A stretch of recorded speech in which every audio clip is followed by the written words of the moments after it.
So, good morning, everybody. And I'd like to begin by thanking the Ethos Foundation, especially Pooja and Geeta, um, for asking me to try and do this masterclass.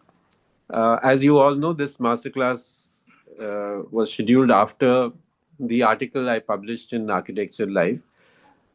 Because actually, my intention was to send it across to the Council of Architecture, but I have no idea how to contact them and bring it to their notice. So I think this is a better way of getting together, because we are all teachers of architecture and also architects. We're not just teachers.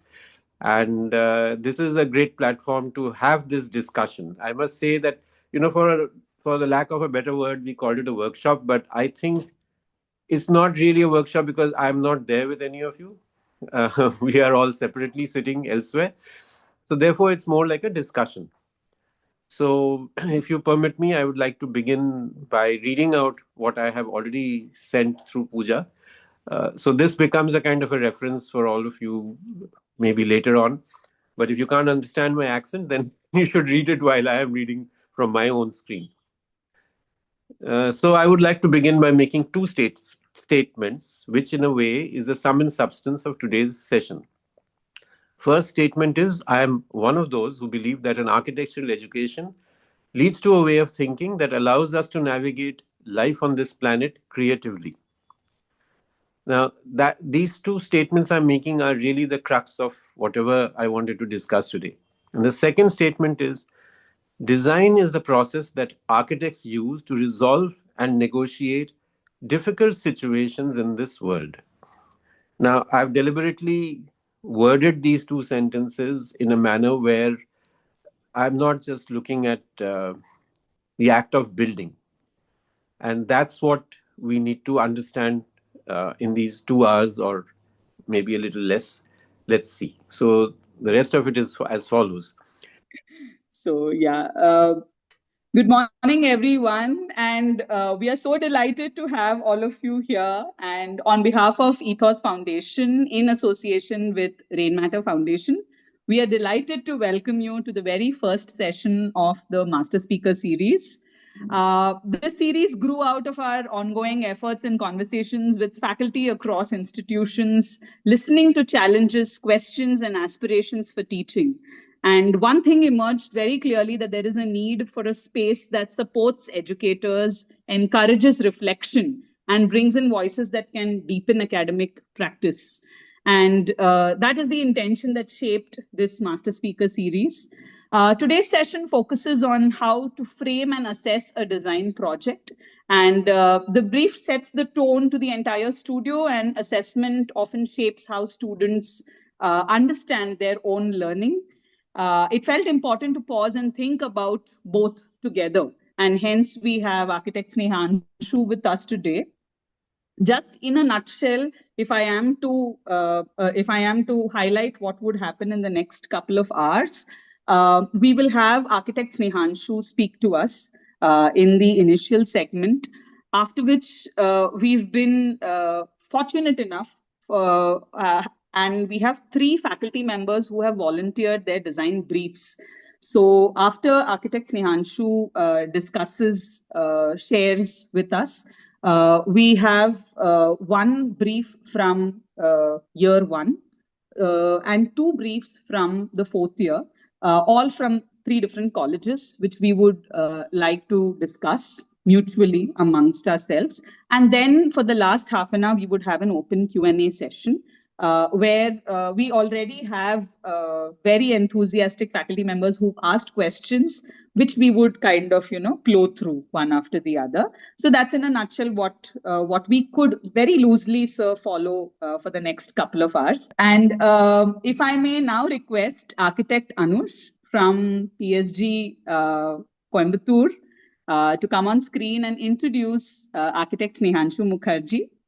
So happy morning, everyone. So I'm delighted to deliver the formal introduction about architect Snehanshu Mukherjee. So architect Snehanshu is a practicing architect and founder partner of the architectural consultancy team for engineering, architecture, and management. As an architect, he has over 3 decades of teaching and professional experience.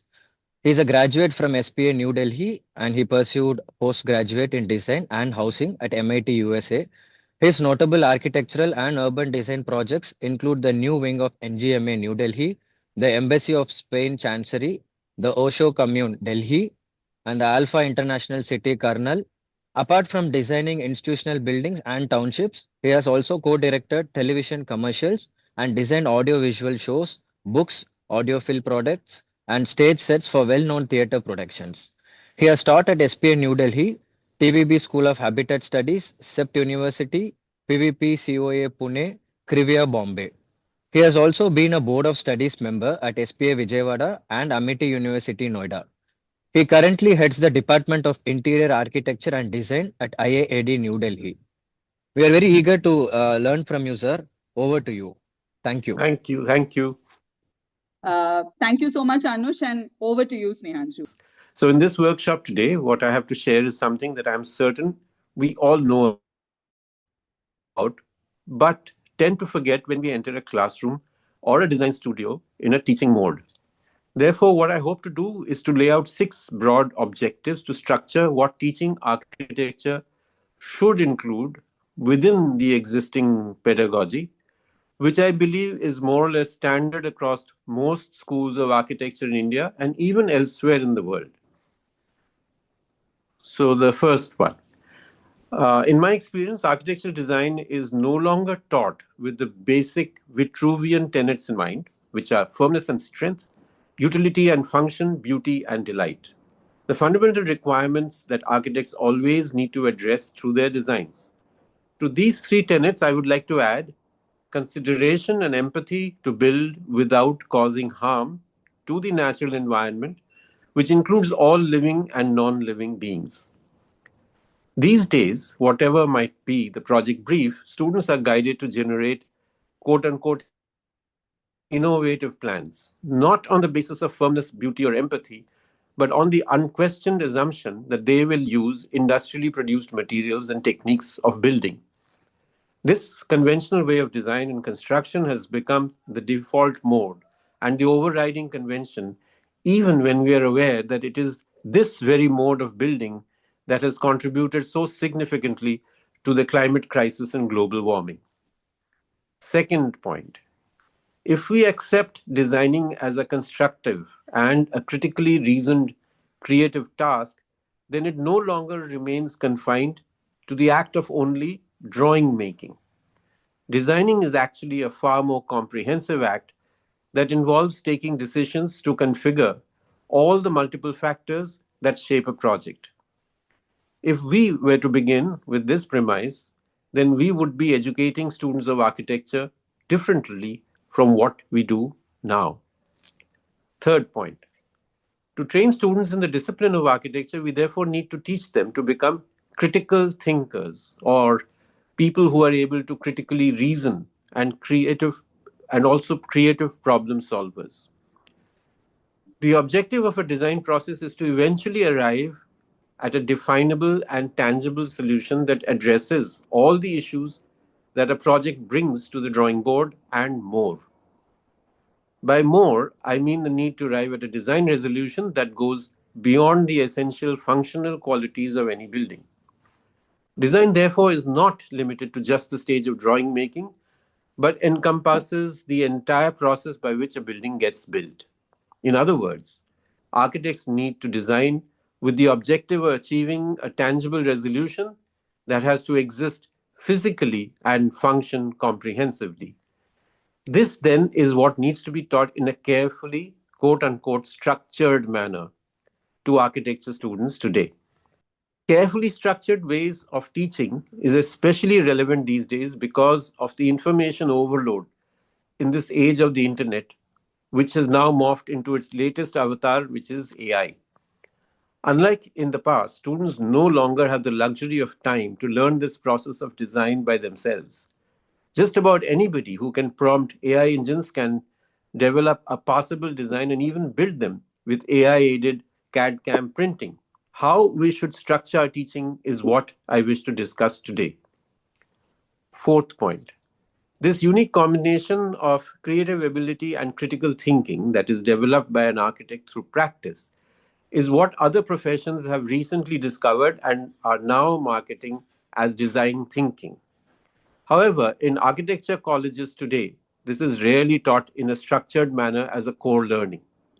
If we were to consciously teach students to develop this ability as one of the primary learnings to design projects, then they would be able to practice in a manner where they remain indispensable as professionals and gain back the ground we architects have lost to other players in the field.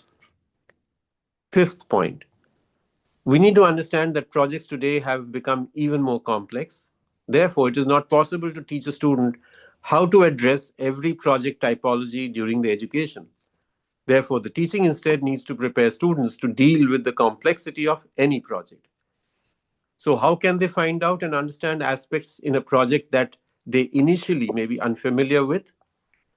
We need to teach them formal ways to critically analyze the requirements of a project and decide which information or expertise is relevant and which is not, and at which stage of design development this information needs to be found. Most importantly, they need to learn how not to take decisions that would go against the main objectives of a project.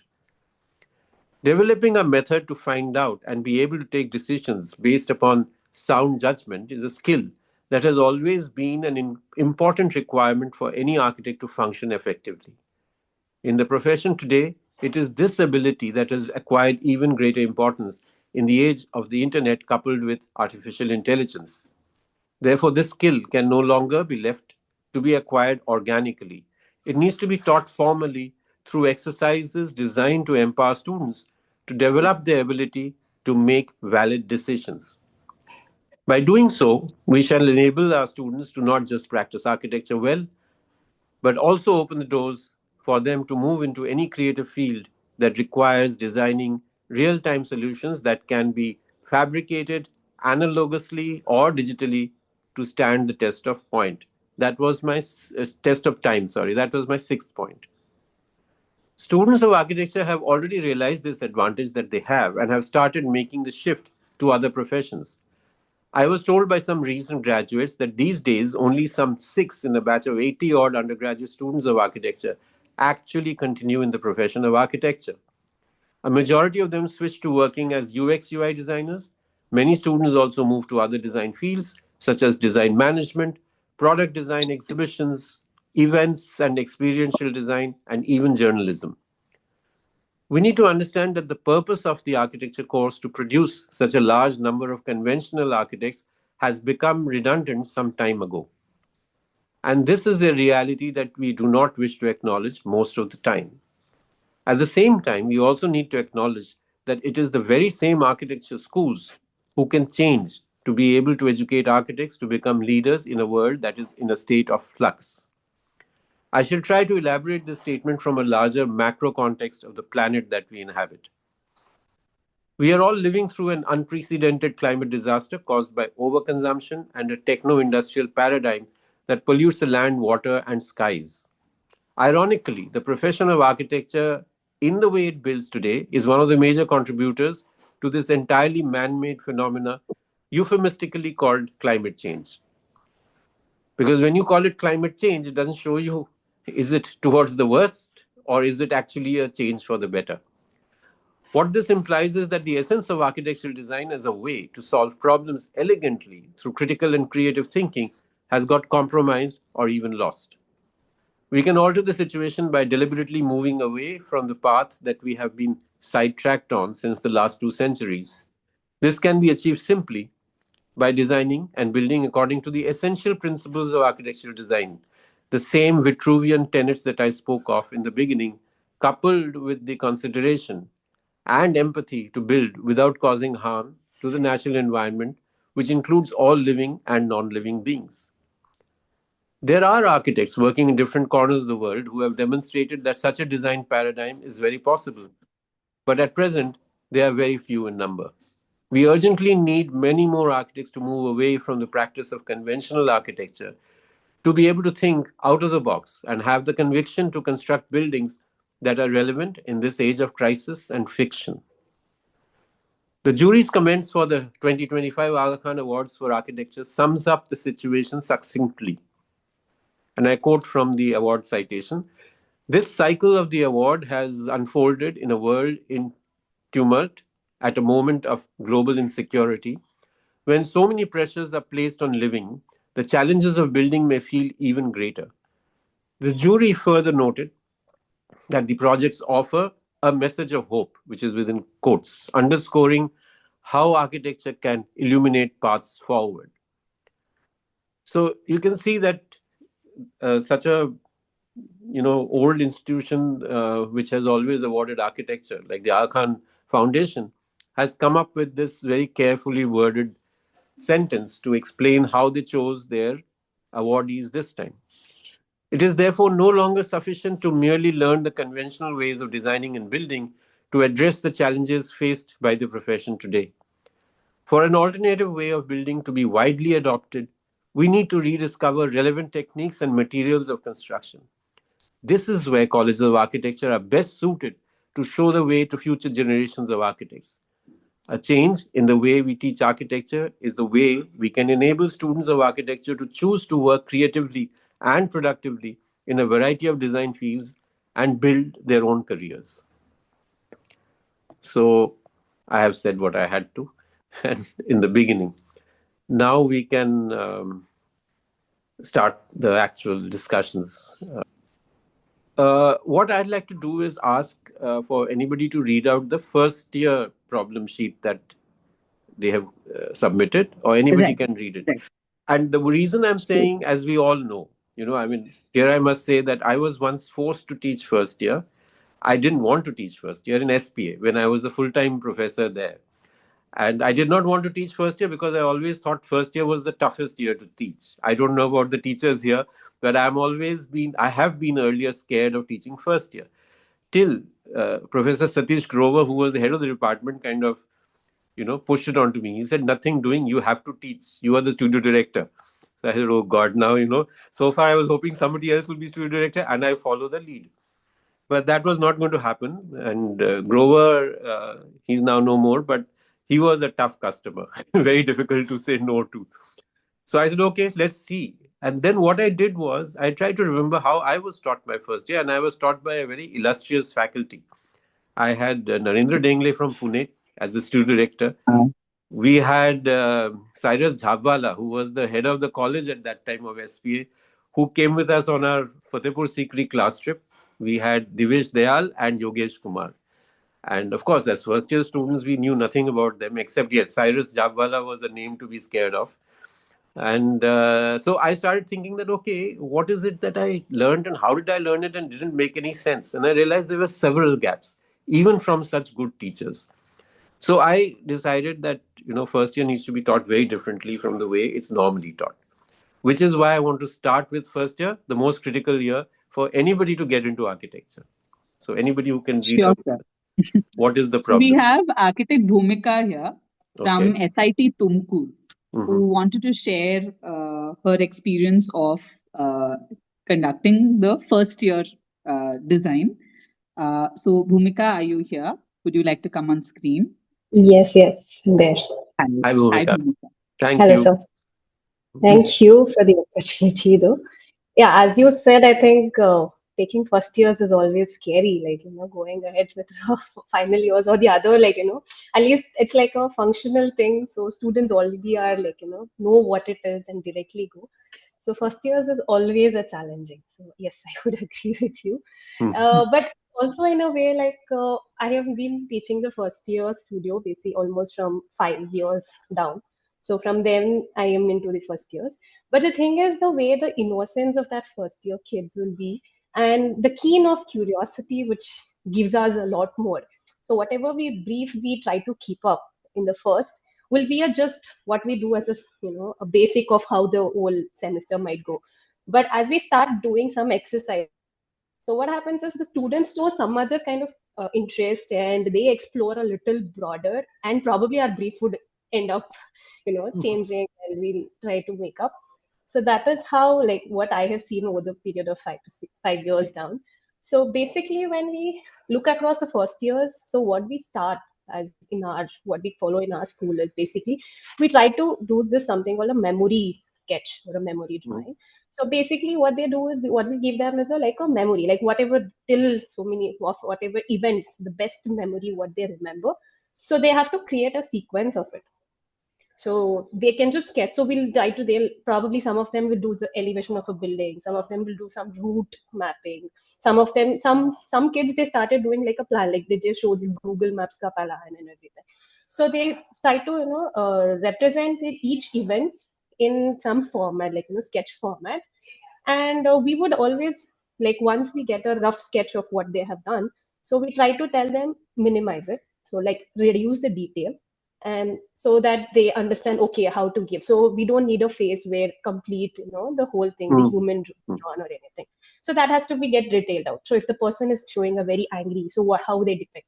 So those things we try to highlight, and we highlight like three things. One is time, one is activity, and one is where the a person is talking about the like expression.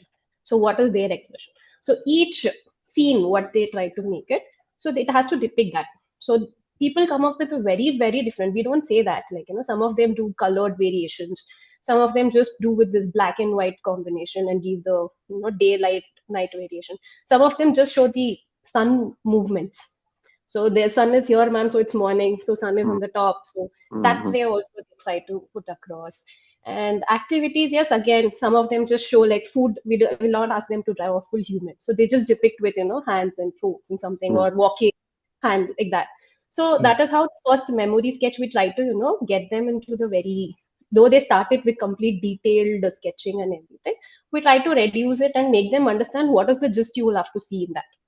And the kids some of the time, and this exercise over the years we tried different ones. So one is where they do the sketching. Some of the times they unroll the memory, like they, the way the presentation takes. So some of the times they did it like a puppet show, like they created a model, they started to have scenes and everything. So that was also being done. So this yearly based on the students interest and everything, the representation would change, but the one of the exercises. And also in first years, we don't go by project and project. So we don't term it as project. Instead, we term it as exercises only. So whatever the syllabus is, so we try to do it multiple exercises, having the same similar concepts or taking the same thing into a further step. So if they have done something in a 2D, so that same 2D will take ahead into a 3D form and then abstract in that. So something like that. So it happens in a sequence exercise. So that is one is what memory exercise, which we usually try to do. And the second one, what we tried coming with is then it's completely about basic principles and basic elements. So we introduce them to the basic elements and principle. And what we did is like this is followed from 3 years down. So what we do is we ask them randomly combine. So if there is a point, line, and plane, and then we have principles across. So they just randomly match the following, make them 10 combinations. And to that 10 combinations, they have to go around our campus or their place where they are there and get the photographs representing these combinations. So it need not be architecture. So it could be anything in the nature or anything. So for them, just to understand what is the principle and element. So we make this. So this So also let me stop you here and ask you, how do you get them to learn drafting? I hope to you learn. are to learn drafting. I hope you're still doing by hand drafting or move straight into computer. Yes, Okay. so we do drafting itself. So, but we in the first, like probably half the semester, they'll just do sketching and everything because in simultaneously in the other BMC or graphics, they'll be Oh, starting drafting. okay. So, I and get it. then probably after semester down, so we start them to do, drafting. But when you ask them to do drafting, how do you Yeah. explain that they should learn to draft? That's what, so these all these things what we do this small exercise, right? So they'll will ask them to draw, like keep it in the state, try to draw. So they'll understand like okay, there are some technical terms we try to say, like if it should be like if there is front, then you have to, it has to Okay. be have a line weight. So Right, using a right. model we try to Yeah, explain yeah. them this is how Okay, it is. I get what you're saying now. I guess everybody heard that. I'm sure the different teachers in their own colleges have similar ways, maybe, of getting into this. But so that's good because you're not getting them straight into drafting. Whereas when we were first year college, which was in 1977, we were asked to start practicing how to draft. And those days, we used to have T squares and regular drawing boards with a straight edge on the side. Now, um, you see, now this is the thing. So, in first year, when students come, there are two or three things that one needs to keep in mind. One is they have been living in this world for some time now, right? I mean, about how old are they usually when they come? 18 or something like that, I guess. Yeah, around 18. So, 18 years of their lives they've spent in this world, and they have already acquired some amount of knowledge of what the world is like. And you can't escape it. You are in a physical three-dimensional world, and that's what architects have to work with. So what happens is that you build on that. That's what you are doing in your what you explained. That's what you're also doing. You're asking them to observe things. Initially, not telling them that okay, it has a link with architecture, and then gradually moving them into architecture. The challenge always comes. So let me step back. I want to say something else here, which is that today students are not the unquestioning sort like I was. Okay, our whole batch were very disciplined and well, not exactly disciplined, but we believed what our teachers told us to do, and we did it unquestioningly. Today, students are not like that. They like to know why am I doing this? For whatever reason, it's a valid approach. Why are you doing something? So to circumvent that, I would suggest, and this is true, not especially true for first year, but for all years, is that if they have a valid reason to do something, which they understand, they will do it better. Right? I mean, I think that's a no brainer in the sense you will do something well or hopefully do it well when you get the reason to be able to do it. When you get it yourself, not because somebody is telling you. Like your parents, for instance, when you're a child, you're told, drink your milk, it'll get cold. Nobody tells you that you must drink milk, otherwise you won't grow, your bones won't get strong. Hardly any. I mean, once in a while maybe the parent does, but most of the time the child is saying, oh, getting bored and doesn't like the taste of milk and drinks it. So the same analogy works with architecture students today, or for that matter, any design student. Why are we in it? You know, because a lot of them come because of various reasons, pressure from home. They think it's a great job, whatever. And I know, for instance, in SPA, the admission process comes through the engineering stream. So people who couldn't get into engineering end up in SPA or IIT, Roorkee or Kharagpur. So there are varied reasons. Now we have to bring them to the same place. And I think the first thing to recognize is that they must get why they are supposed to be doing this, number one. So, what's the best way of doing it? The best way of doing it, as Bhumika has been saying, is to get them to explore a place from the perspective of why am I exploring it? So I'd like to hear, pause and sort of give you some examples, all of you, that is. So, Bhumika, would you like to add to whatever you were saying just now? Have I stopped you in between? Would you like to complete the rest of the stuff that you guys get to do over there?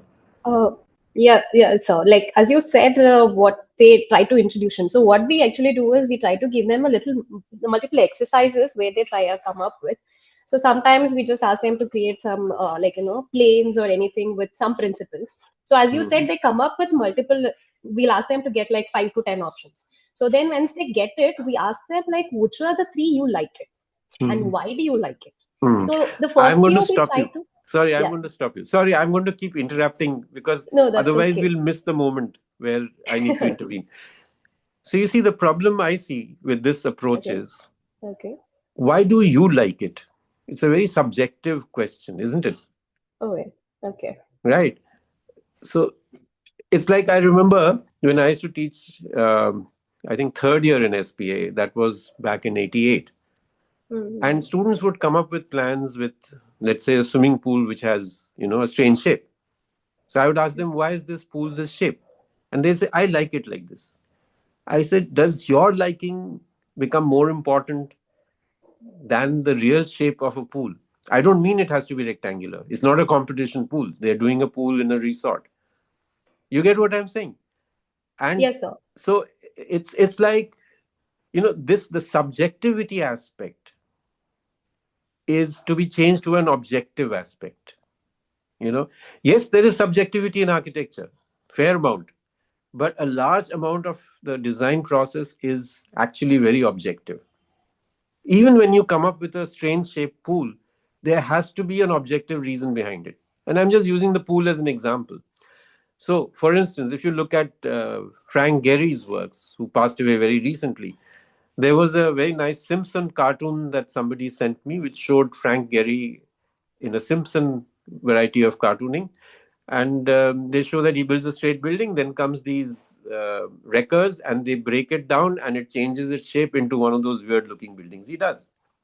Now, in my alma mater in MIT, he did the brain building there, and it leaks from every corner because of all those shapes, right? And it doesn't really add any value to the functioning of the building or even the way it looks. It becomes subjective. I don't like it. Gary likes it. A lot of people think they like it because Gary built it. And that's the problem with architects. That's what I talked of in the beginning, that we have lost the sense of responsibility as to what are we designing and why.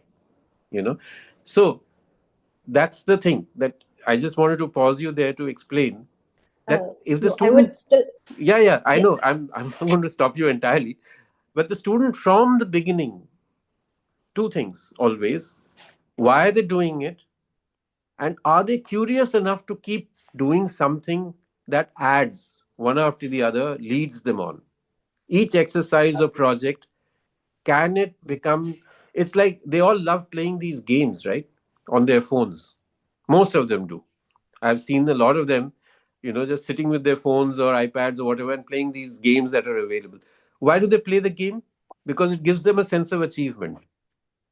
So we need to build that into this training. It is not about grades.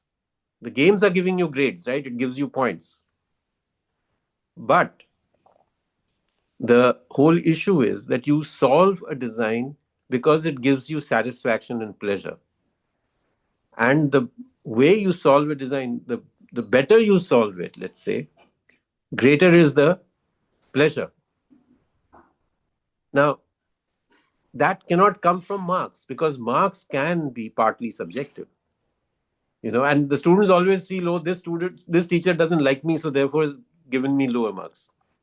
You know, so you don't work for marks.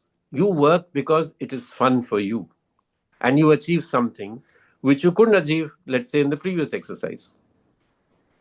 So that's what I wanted to interrupt you and talk about. Okay, carry on. Yes, so as you said, the liking factor, yes, because what they do is the people like who comes right now after directly from the 12th. So what they come with is for our approval.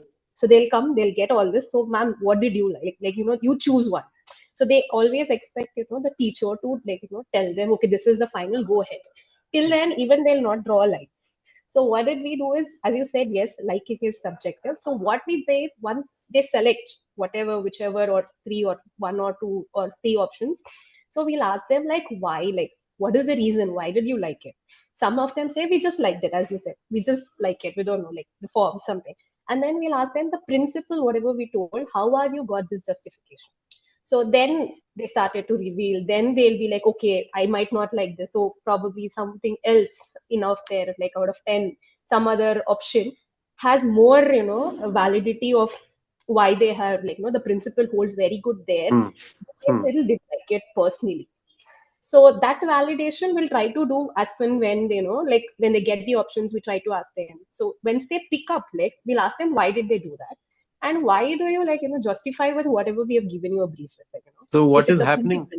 Right. So what is happening is something like reverse engineering, right? Yes, sir. Which is also a valid approach, but that's a longer way to get there. So Okay. instead, if the teaching is structured, where the Okay. structure is hidden from the student, the teacher Hmm. knows what the structure is. Structured, I don't mean as a building. Yeah. Structured that first you'll do this, then you'll do this, then you'll do this, right?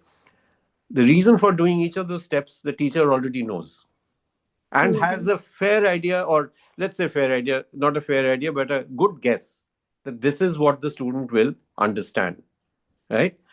Then, if you were to plan the course in that manner, or the entire term, or whatever, the month, Okay. in that manner, exercise wise or project wise, the student finds it easier to understand what they were doing and get a sense of Mhm. achievement quicker. Okay. The gray area is Okay. removed. So the idea is to Okay. objectify the entire structure of the teaching. So now I would like to Hmm. explain it through an example. Now, this is a student, and I'm deliberately showing you some of the better works. Okay, I naturally don't want to show, and it won't. We won't learn very much from the people who don't perform for whatever reason. So this was an interesting way we started the first year itself. So what we did was we took the students to the India Habitat Center. I hope everybody knows what it is like. It's in New Delhi. It's designed by Mr. Stein, and the Council of Architecture office is within that, which is why I'm hoping that everybody's been there. So anyway, India Habitat Center is a very large complex with exposed brick, tall buildings with a very interesting space frame which has these sails fitted within it, so that the courtyards, there are courtyards, very large courtyards in between. The courtyards get shaded in summer and allow the sun in winter. There are many other things in it, but this is the main aspect. So we told the students that you have to meet us at this point. We didn't tell them anything about where they were going, except gave them the location pin. And he said, assemble at so and so time. So they all came. And students, being what they are, they all loved an outing rather than come to a boring studio. So they all came. Even the ones who don't come to studio came. So that was interesting. So when we asked them to come there, we said, look, what do you think this place is? That was the first question. The reason is that, by not telling them everything in advance, we want to build their curiosity level. We could have given them an entire briefing in the beginning. We said, no, we won't tell you anything. You just come here in the morning. This is the place. You're in the midst of it. What do you think this is? So the students went around checking, and that's what you see here. They started seeing, okay, what are the different things in here? And they did these sketches for whatever they are worth. Obviously, they have not been taught sketching architectural spaces, but they tried their best and they made notes. So these sketches were not sketches as in an art class, they were sketches to make notes. All the things they noticed that were maybe different, that were special to this place. Uh, then it carries on like that. This particular student, along with her group mates, were assigned one of the courtyards later after they had gone through the entire space. They were also asked to see how people move. We did not talk about circulation. We just said, notice how people move, where do they go, how do they move across the entire complex. All of that they thought of or saw. Then the students were split into groups of, I think, 4 or 5, and they were, say, 2 groups or 3 groups, depending on the size of the courtyard, 3 to 4 groups assigned to each courtyard, saying, now you're in this courtyard. How will you explain to anybody how to reach that point? Now, the intention was to see what they would think of. So they've been noting down the features, the kind of place it is. So just keep moving. Yeah, so you can see these are the sales. So anything that they saw, and all of this happened within one day. Now you see they started drawing plans. We didn't ask them to draw plans, right? So that was when I said it was a structured set of instructions. We knew what they were supposed to achieve. We wanted to know how they achieve it. You know, without, remember, this is the very first day of their session. They have not been talked of about plans, sections, elevations, nothing. They were taken to the place and said, now you figure out how are you going to tell people where to reach. So the very first plan this girl drew was the one that you're seeing on the screen. Now, obviously, it's not correct. They don't know anything about scale or proportions or whatever. When they drew this out and they looked at the space, they realized that no, this is not how it really looks. So let's go to the next one. Now you see, it starts taking a shape that is getting to the point where it's like that. When I asked the students, why did you decide to draw it this way? Because one thing was told them, you cannot take photographs and explain through photographs. Okay, so they had to do it. So we said it has to be done by hand, and therefore they had no choice but to come to the plan. What is interesting is that on their own, they arrived at the idea of a plan. Of course, they have things called Google Maps, everybody has on their smartphones. But we did not tell them to look at Google Maps either. The test was that how will you figure things out? You already know enough about this world. Today you've been asked to do this. What will you do? Let's go further. So you can see that they started measuring the place by steps. They figured out, because none of them were told to carry a tape measure or that there is such a thing as a tape measure, they realized they have to draw it to proportion. And they came to the idea of measuring the place by pacing. Okay, next one. And of course, there were many other details and things that they kept drawing. Now you see, they got onto the graph paper. And they have drawn a fairly accurate site plan.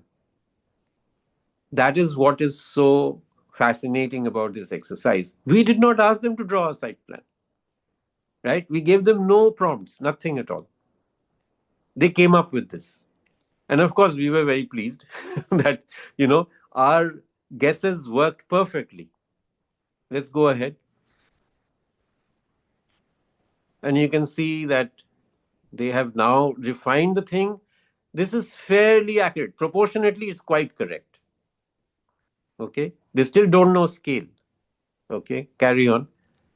You can see their process drawing. So we ask the students to record the process by which they arrive at the final point. It's not just, in fact, we are less interested in the final product than the process by which they come to the final drawings. And that's what you see here. And they have to write why and how they went to that point. Okay, carry on. So, these are the movements which they had to note down. They noted it down. We didn't ask them to note. We said, how will you explain it? That's all. Next. So this, I think, talks about the circulation of what it is and where it is. Yeah, so there are various notes. So they did photocopies of the same drawings and they show the movement patterns, right? Who goes where. And they made a very interesting observation, which though I have been many times to this courtyard, I had never thought of it that way. They said that the way the whole circulation works, there is one entry, which also happens to be the Council of Architecture's lobby on the ground floor, gets completely missed. To get there, you have to do a complete U-turn and come back. You have to basically look for it on the ground level. At the parking level, of course, it's a mess. You can't figure out which is what code, like all basement parking. But here, what's interesting is that there is a bias towards certain entries, and which I had not realized. I mean, because I had got so used to getting to that lobby because I knew where it was. Okay, carry on. So different things and different plans. Please carry on. Then they, of course, talked about the food being expensive. So various things were all coming together, right? Carry on.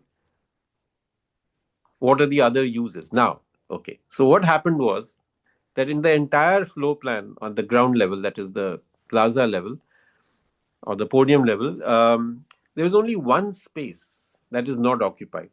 And it's right next to the main art gallery. It's a kind of so it's got one of the blocks sitting on top of it, but down below there are no side walls. It's like a veranda. So the question we asked them was that which space in this entire complex can be made to work in some other manner? And they all obviously chose that. It also has an ATM next to it. So then it was asked that, okay, this place has got so many different things happening, so many offices, cafeterias, conference rooms, you name it. What doesn't it have, which it should have, so that the people who come to it every day for work or whatever it is find it useful? So you see, what we have done is two things. We got them to understand the value of making a plan, because the plan is an abstraction of the third dimensional reality, which can be used as a designer. Next, we zoomed down onto one space, which they located, and said, what can you do here? So we are now talking about a program. what can be made to fit. Again, we are giving no prompts. The students have to think out the whole thing logically, objectively. So this girl came up with a free medical checkup camp. She said, there are so many people who come here every day. Why don't we have a medical center? We don't have one. Then they said daycare. There are a lot of women who come to work there. We must allow them to bring their children, because a lot of them come from homes where there are nobody else at home to look after the child. So this was the program they came up with. So they were asked to now, so we asked them, now how are you going to plan this activity in that space? By this time, they have understood plan making, and they did this drawing to get the dimensions, right? Carry on. And of course, at that point, we said, look, it's not just the plan, there's also the heights. So they got introduced to making sections. You see, all of this is something that they realized on their own. It wasn't us telling them that, look, you need to make a plan, you need to make a section, elevation, blah, blah, blah, nothing of the sort. They on their own, and the whole batch of close to 60 students in different groups had all realized this necessity. So what you can see is that through one program, with careful planning, with clear objectives from our side, we, within a week, had managed to get them to understand plan making and basically representing a space or a place in 2 dimension. Okay. Initially, they were doing it in terms of proportions. Of course, we told them use a graph paper because they were on site. Graph paper gives you a scale. By this time, they've understood scale. They understood scale. We didn't have to explain scale. All we did at some point is, when all the drawings of the different groups were being put up, we said, what is the scale that you guys are all following? So each one had their own scale. So we asked the class, you come up with a common scale, which makes sense, which is on a size of paper that everybody can comfortably use. So they decided the scale. Then they began the designing. So here again, you see it's the same space. Carry on. Now you can see the drawings becoming more architectural, right? They were showing the brick patterns because there were special brick patterns there. It was not a regular kind of brick. All the elevations are drawn correctly. Carry on. So at this point, we did the conventional thing to learn drafting because they were back in studio. So we said, you have drawing boards, you have parallel bars, you have T-squares. So we said that, so far you've been trying to draw freehand or at best use a 6-inch scale. How do you draw faster and more accurately? For that, we got them to do this exercise, which everybody recognizes, right? The accuracy test of lines. Okay, let's carry on. So this was one, and then we told them, look, you need to learn lettering.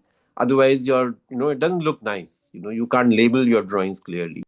Now, these are some ancillary exercises that were being done to talk about what does the window do.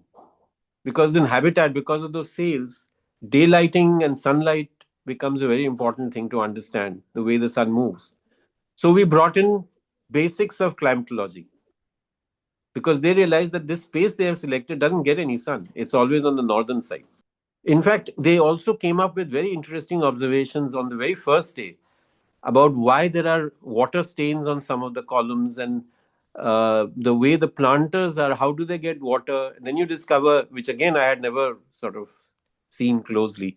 And incidentally, I trained my first 2 years in Mr. Stein's office. And when I came back, I had gone to visit them and they were working on the habitat building at that time at 5 Sundarnagar. Even I had never thought, okay, if there are planters, how do you water them? And the students discovered that the planters have drip irrigation, which is causing the leakage. And there are many places where the planters' concrete had got cracked and fallen off at places. Okay, so this is basically, again, going back to the place and how it works. So this is the reflection of what they have been through. So we said that so far you've been making drawings which are black and white. But is the place black and white? They said no. So we said, now you figure out how you're going to show it in color. So each student had different approaches. Somebody did watercolor, somebody did pencil, somebody tried with pastels, made a mess, then, went back to whatever coloring technique that worked. Look at this one, for instance. You can see the garden or the trees on the other side. So she, I think, used watercolor. So the same drawings now in color. let's carry on. This is the reflection of whatever the challenges faced. And so what happens is student also looks back and understands what are the things that they missed or they got. And this is quite perceptive, what the student has actually written. So what had happened now, I remember, is that the design didn't really begin here. They had come till the programming aspect because they still hadn't done any exercises to understand how to work out a plan. We took it forward, and they went through, looking at their own room that they stay in, whether it was the hostel or a house, the room in their own house, and they worked out how they lived in there. Now, that's another set of exercises from a different year, which I have. But I think we'll pause here because the point I was trying to make was that we need. So, when I said that we have to teach in a structured manner, carefully structured manner, this is what I meant. And you save a lot of time, and the students get it immediately, you know, because they are discovering the reason behind. So, you just give them the prompts. It's rather like the AI thing nowadays. You work out the prompts and the students follow and they discover. So, I have this cartoon which I'll send out later, which I had drawn because I realized that curiosity is the most important aspect that keeps students to continue. And why students? I think teachers, if they teach the same thing again and again, there's no curiosity or desire to learn left amongst the teachers. Whereas every time you teach, see, what you have to teach are the standard stuff. But what are the different ways that you can teach it? And every exercise you get done tells you, like the student, a reflection will help you learn what you did right and what you did wrong. And you innovate. You come up next time, you teach it completely differently. Otherwise, you get bored. Like when I enter a class, the first thing I tell the students, whatever number they are, they remember one thing: I learn more from you than I teach you. So they say, why? And I said, because there are 60 different ways of doing a design that I get to see as the teacher. Whereas you guys are so suspicious of each other, you don't even want to share your own design with the next guy, unless they are a friend of yours, you know. So you should have the advantage of seeing 60 different ways of doing the same program on the same site. So, True, that's the sir. reason I have continued to teach all these years while running my practice. I just get better at my own work. And this is the message I want to give all the teachers. Teaching is where you learn. Teaching is secondary. Your own learning is primary. And curiosity is what drives the whole aspect of teaching and for the students, the learning. So I use this True, sir. old, line from this English proverb that curiosity killed the cat. So I said the cat didn't die because the cat became an architect or an architect. Okay. So the point is that as long as the student or the architect in the profession is curious, why does this happen? Why does it have to be done this way? You see, this is the strength of our entire architectural profession. When you do a school, for example, there are architects who specialize in different things: hotels, schools, blah, blah. We happen to have become specialists at institutions, but that includes everything, museums to offices to schools.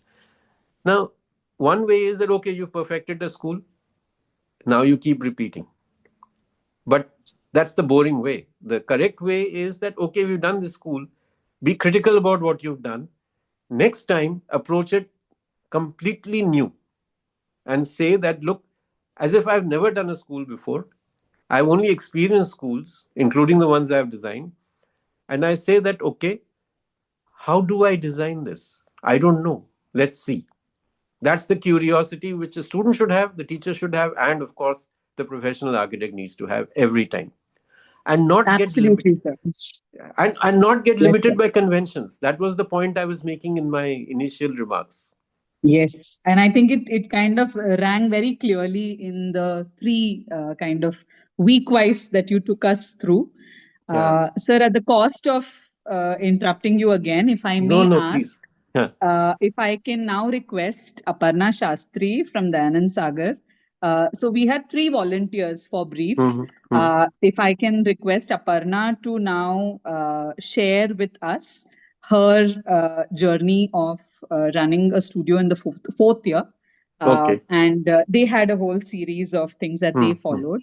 And to wrap up the previous conversation, Bhumika, if you have anything more to be added, if I may request you to put it down as points and we can reach it to architect Snehanshu. So I understand that a 20 or a 25-minute conversation is almost truncating it rather savagely. But please bear with us for the paucity of time that we would now have to move to the next brief. Bhumika, for you, if you could leave us a set of points, and we can probably take that forward, in a platform of sorts with Snehanshu and you. And Aparna, if I may request you to come on screen and share with us uh, uh, your journey of taking a fourth year studio, and very shortly, if you could tell us what the studio was all about. I understand that you had shared the brief on liminal spaces with us. Yeah. And if we could, over to you. Thank you. Thank you, Pooja. Yeah. Good afternoon, everyone. Good afternoon, sir. Good afternoon. So yes, I have been here at DSEA for 10 years now, and I have been taking the fourth year studio for almost, I think, 8 years, roughly. So, like you just said that, it sort of gets boring if you keep doing the same thing. I agree, completely agree with that. And I always wanted to do something different every time so that it keeps me also equally interested and invested in it as much as the students. So one such exercise that we did just briefly, I just want to tell you, we are part of the university, right? So the university syllabus asks for performative architecture in the 7th semester. And that's the broad outline given to us from the university. So taking that and interpreting what performative architecture is, as a studio team, like over the years, I've had various people who have been with me as a part of a team. And whatever I have done is through interactions with them. And we have sort of interpreted performative as from what a building is to what it does, right? So you have to have something extra to call it performative architecture. And how do we make this happen? So how do we make it perform? So there should be something probably transformational or dynamic or something which is at the least multifunctional so as to make it perform more. So this one semester, I have taken a thread of liminality for quite a few years now, interpreting it differently in different years. So 1 year that we looked at was how do we try not to build. So which was the theme of that studio actually. So if we look at spaces, we looked at Bangalore. We are situated in Bangalore. So Bangalore has this 3 set of museums on Kasturba Road, which is very close to MG Road, where we have these 3 government institutions all located in a row. And a lot of people go to one museum, but not even realize there are other museums right beside it. So our whole endeavor in this studio was, how do we connect these 3 museums, make it a larger public cultural commons, and try to do it with as minimal built intervention as possible. So that's the liminality there. So we are creating this in-between spaces between the 3 already very iconic buildings that are recognized in Bangalore, and try to link them all together and create spaces which act as cultural commons and bring a whole lot of people more, because these buildings sort of front Cubbon Park in Bangalore, which is one of the green lungs of Bangalore.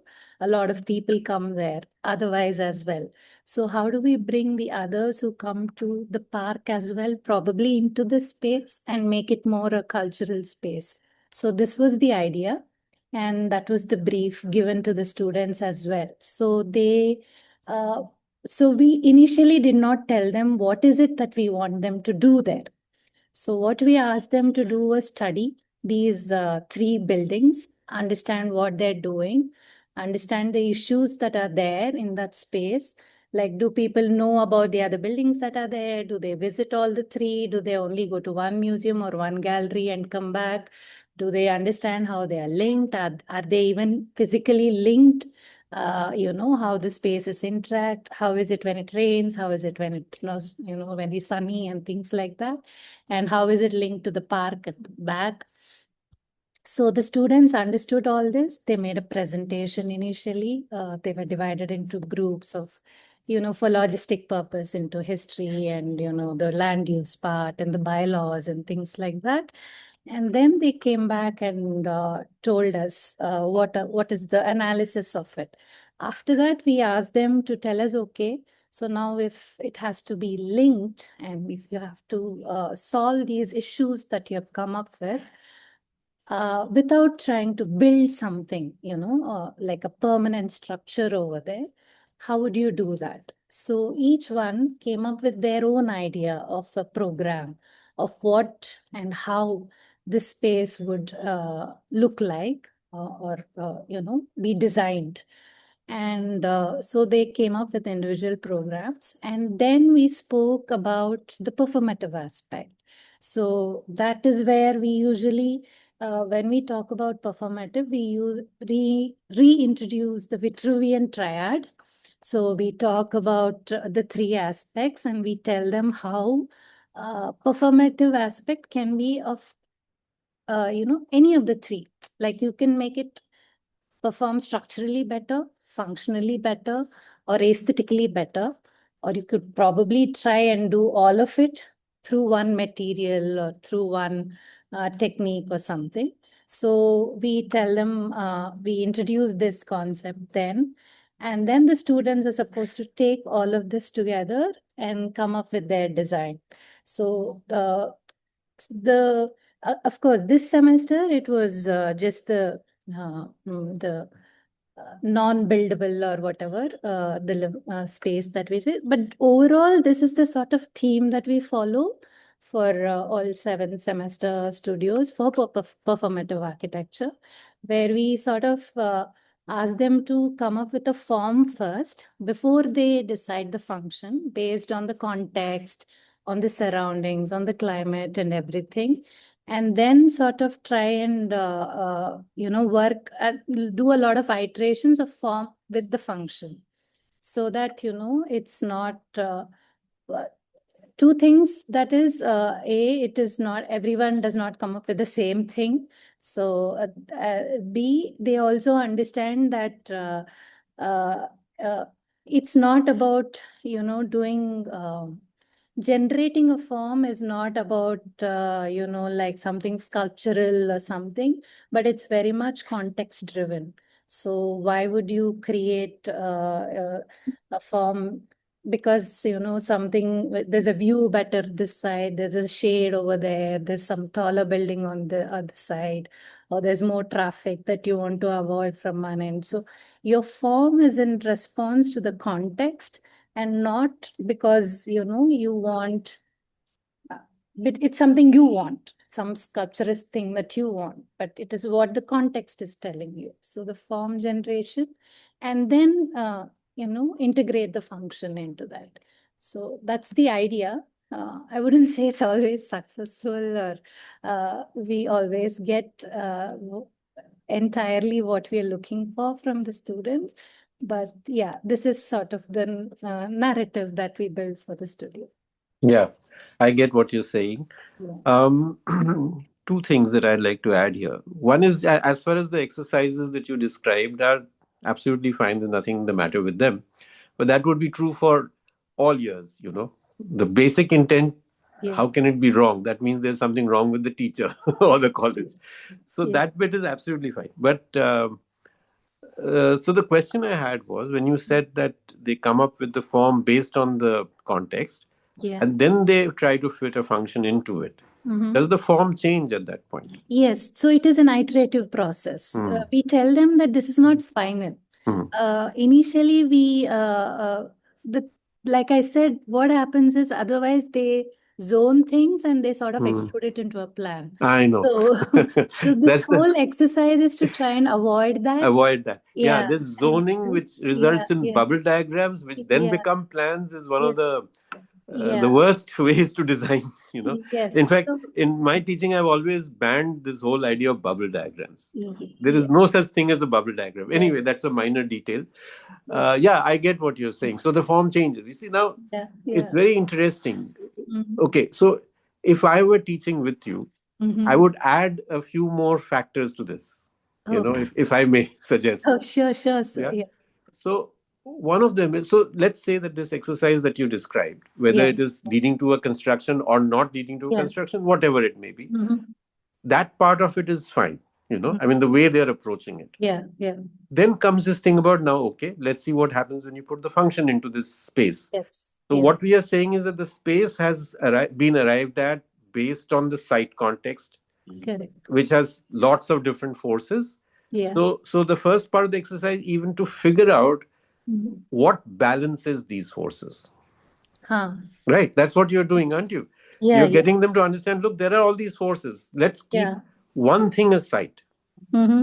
Normally, what we do in a design is that you start with a function Correct. and then you try to fit it into a context. Yeah. You're reversing the process, or not reversing, you're taking out one component Yeah. from it, Mm. which is fine. Mm. But do you explain it like that to the student? We try, but I have a feeling that we are not always successful. Able to communicate this. Yes, You see, yes, that's yeah, because, again, yeah. I'm sorry, I might be completely wrong, but that's Mm. because you haven't looked at it that way. Okay. I'm Uh, sorry, you may have, but my guess is this. And that's why I said in my initial thing, if you were there and you heard and you can read it, I yeah, said yeah, I did. when we enter a classroom or a studio, Mhm. we transform from a thinker to the auto teacher mode. Mhm. The important thing is never to become a teacher. Yeah. Always ask yourself, now, if I was a student, would I get this? Mm. So if you always approach teaching from the point of view of a not very smart student, I'm not talking about the ones who don't want to work. Correct. They are non-entities as far as I'm concerned. They only know why they're coming to class. But those who are there and who are wanting to do something, there are degrees of abilities, let's say. Correct. So let's pick up the ones who are towards the bottom of that ability curve, or whatever we want to call it. So Mm. from their point of view, do they get it? And Mm. these days, as we all know, everybody's, students especially, are so distracted by the internet. You know, Even when you are saying a sentence, they've only heard a few words. Correct. So that's the reason why at each stage of the development of a design or the study or whatever it is, you have to keep reminding them of the relevance, or the not the relevance, the objective. Mm. This is why you're doing this, and they'll forget. Mm. Bring it back in. Even as Correct. teachers, we forget. I mean, I'm not saying it's you. Even I forget. Mm. When I know that I shouldn't forget, but even then, it's like an autopilot mode. It just sort of skips. And sometimes you're in a hurry. The grading has to be done, so you just there are many practical reasons. So the first thing, and this is what I was trying to demonstrate even through the first year exercise, Correct. is to show that the steps that they will follow. This is your own guesswork. These are the steps they would follow, Yeah. because again, as you said, you're not really telling them do this, do this, do this. You're Mm. sort of giving the prompts or guiding them Yeah. in a certain direction, Mm. and making them discover, which is very important. Mm. Then you feel empowered, Yeah. that wow, I have found this out. That wow feeling has to continue through all the stages, and we have to create the situations such that the wows keep appearing at regular intervals. Yeah. Which That's is what I was difficult. saying. It's difficult, but Yeah. if you think about it, what happens, I can tell you, Mm. is that you come into the or you plan the term according to a certain idea that okay, this is how it'll go. It'll rarely go that way, which Mm. means you need to be on your feet thinking. Correct. Walk into class, you see the mood of the class, number one. Mm. Two, you see the work they've done, and you change your strategy. You had thought you're going to do this, doesn't matter. I have problems with my own teachers sometimes where they say, but sir, look at this. they should have done this by this much time. I said, so if they haven't done it, how can you get them to do it now? Step back, take the feet off the accelerator. So there is no such thing that there has to be a final outcome. Because as teachers, what we are interested in teaching is the process. Correct. So if a project stops short, that's fine. You know, don't blame yourself, don't blame the students, but make sure that the students get that whatever they have done, they have got that bit fully. That's very important. So these days there is this buzzword going around, empathetic teaching. I think it is not about, oh, bichara bacha, you're feeling bad. It's not that. Empathetic is to give them the time they require to catch up. Otherwise, the pressures they can't deal with. Any case, they are too. 80% of the time is occupied in a lot of other things, and only 20% is when they're in class. So, I mean, this is the reality today. I'm not happy with it, but what to do? You have to operate within whatever the world has become. So, this is what I would say to the whole process. That's one. The second point I wanted to make is that, which I was making even earlier, is that it's very interesting. What you've done is very, very interesting. Why? Because you've taken, as I said, the functional part, the thing that we spend the most time on, out of the situation, right? And then you bring it back in. So what happens is that the design then starts changing. Yeah. Now, if you follow the practice of getting them to write out the process with, snapshots, with the phone is very easy today, with snapshots of each stage, and get them to analyze, why did the design change? That's the learning. So, in other words, if you remember, I was talking about the fact that the architects are actually capable of doing far more than just buildings. So, what are we doing? We are actually teaching them processes. Yes.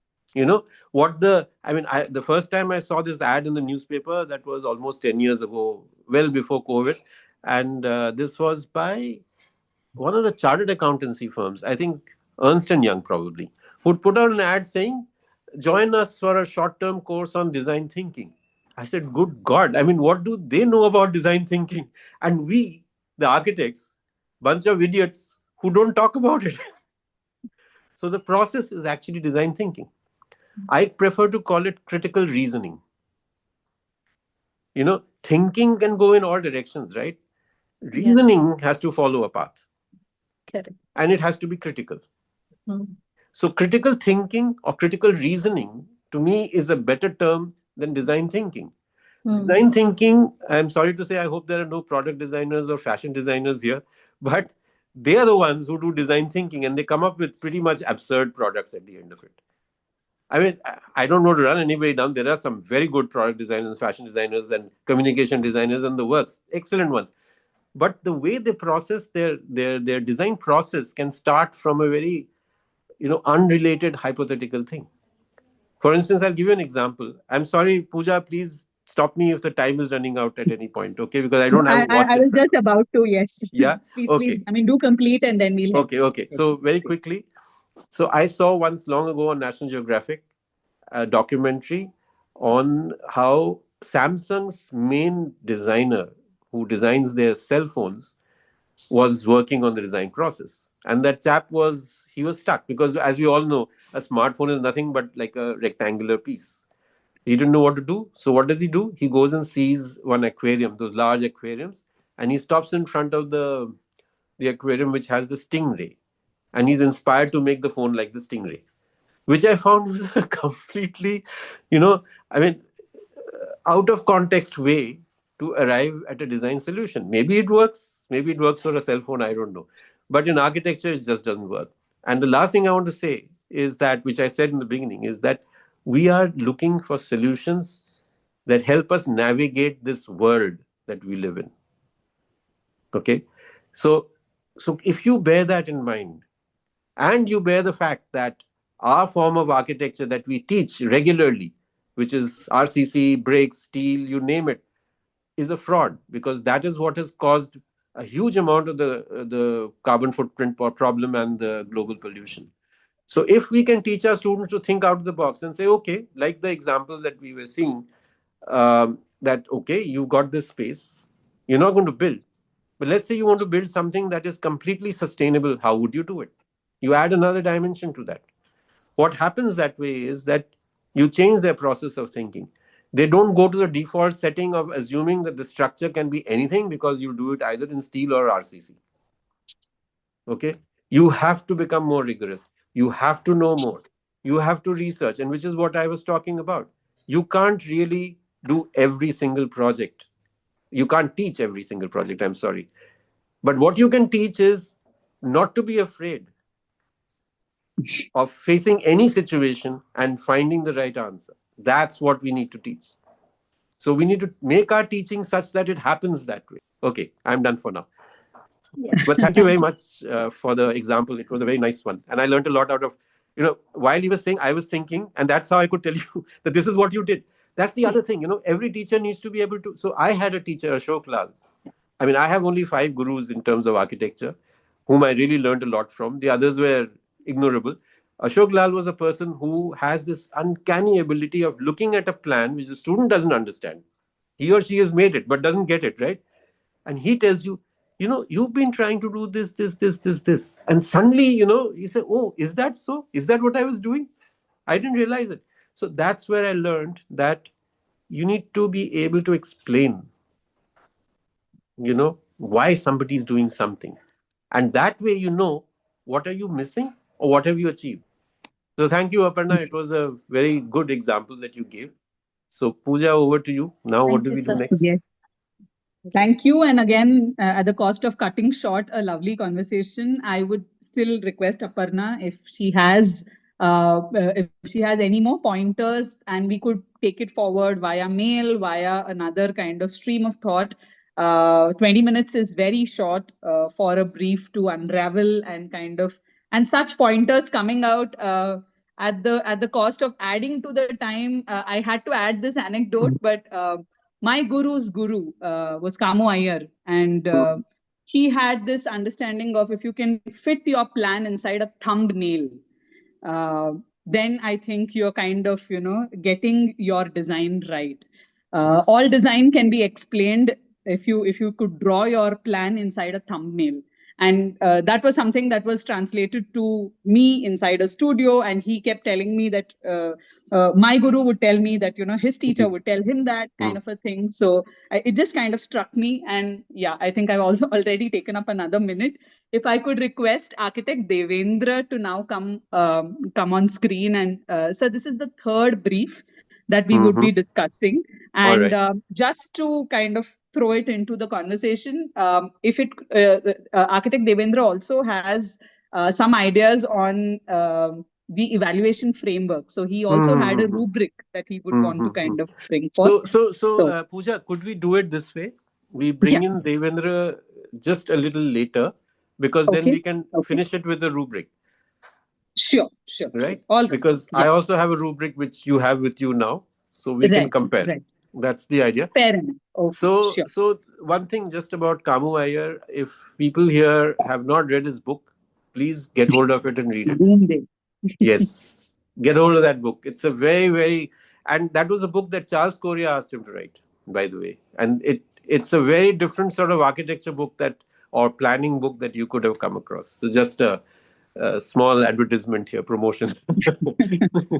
I don't get anything out of it, but I used to know Kamu Iyer, and he passed away. So yeah. Yes, okay. Absolutely. So what I'll do before Devendra speaks about his thing. So this is, so as you probably all know, I've not looked at the syllabus in a long time, but in 4th year you are supposed to also do housing. Right now, before I get into the 4th year thing, I wanted to say one important thing, that the way we start teaching the first years, which we've had a pretty extensive discussion on, is exactly the way that you teach every year, isn't it? I mean, the design process can't change. All it does is gets more and more complex, right? So that's why the previous example where they moved out the use factor or the function helps, because then the context becomes so complex that you have to bring everything in, but you don't start by handing them everything. And you would notice that even in the first year example that I had shown, That was the strategy.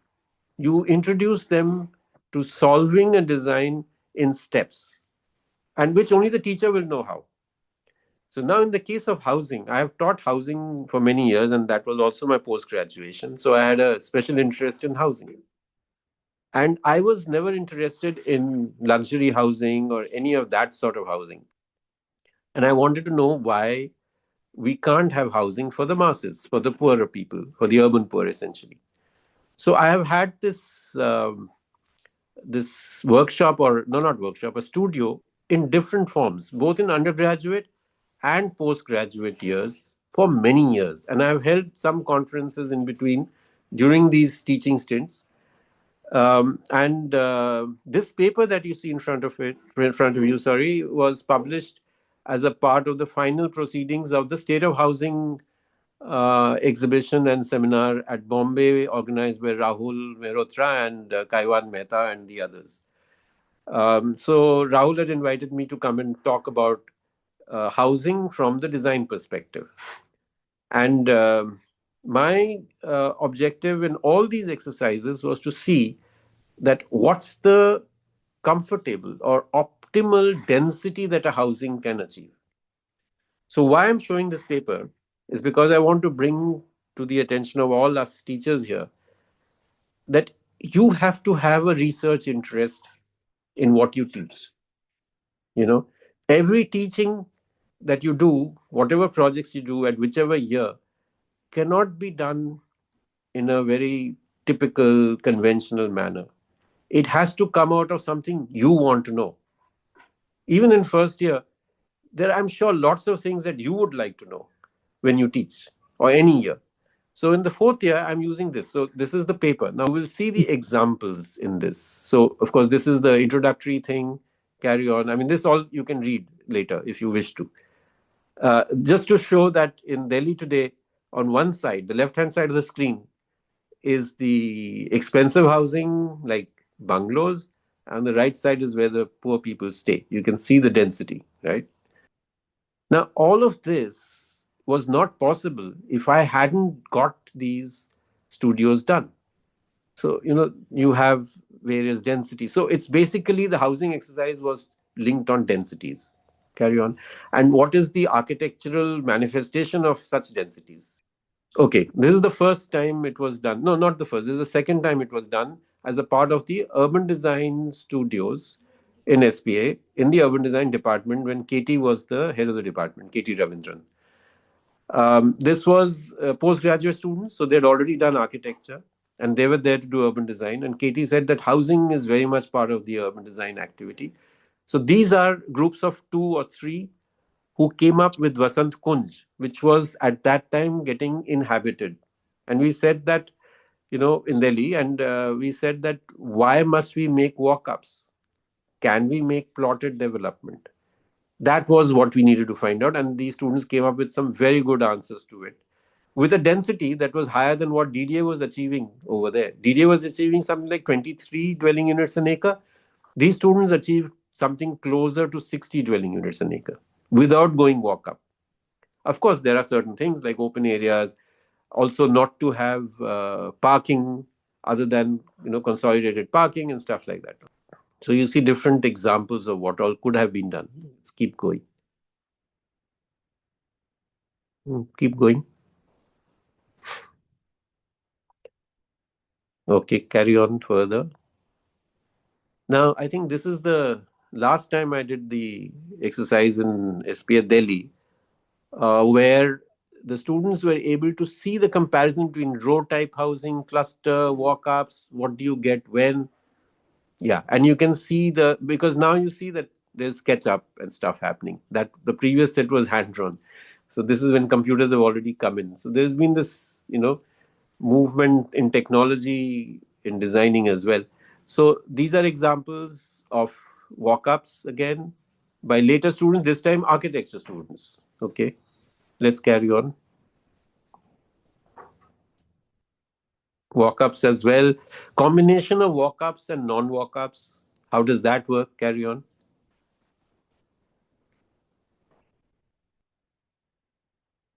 So FSI versus density, all of those figures they did more examples. Please carry on.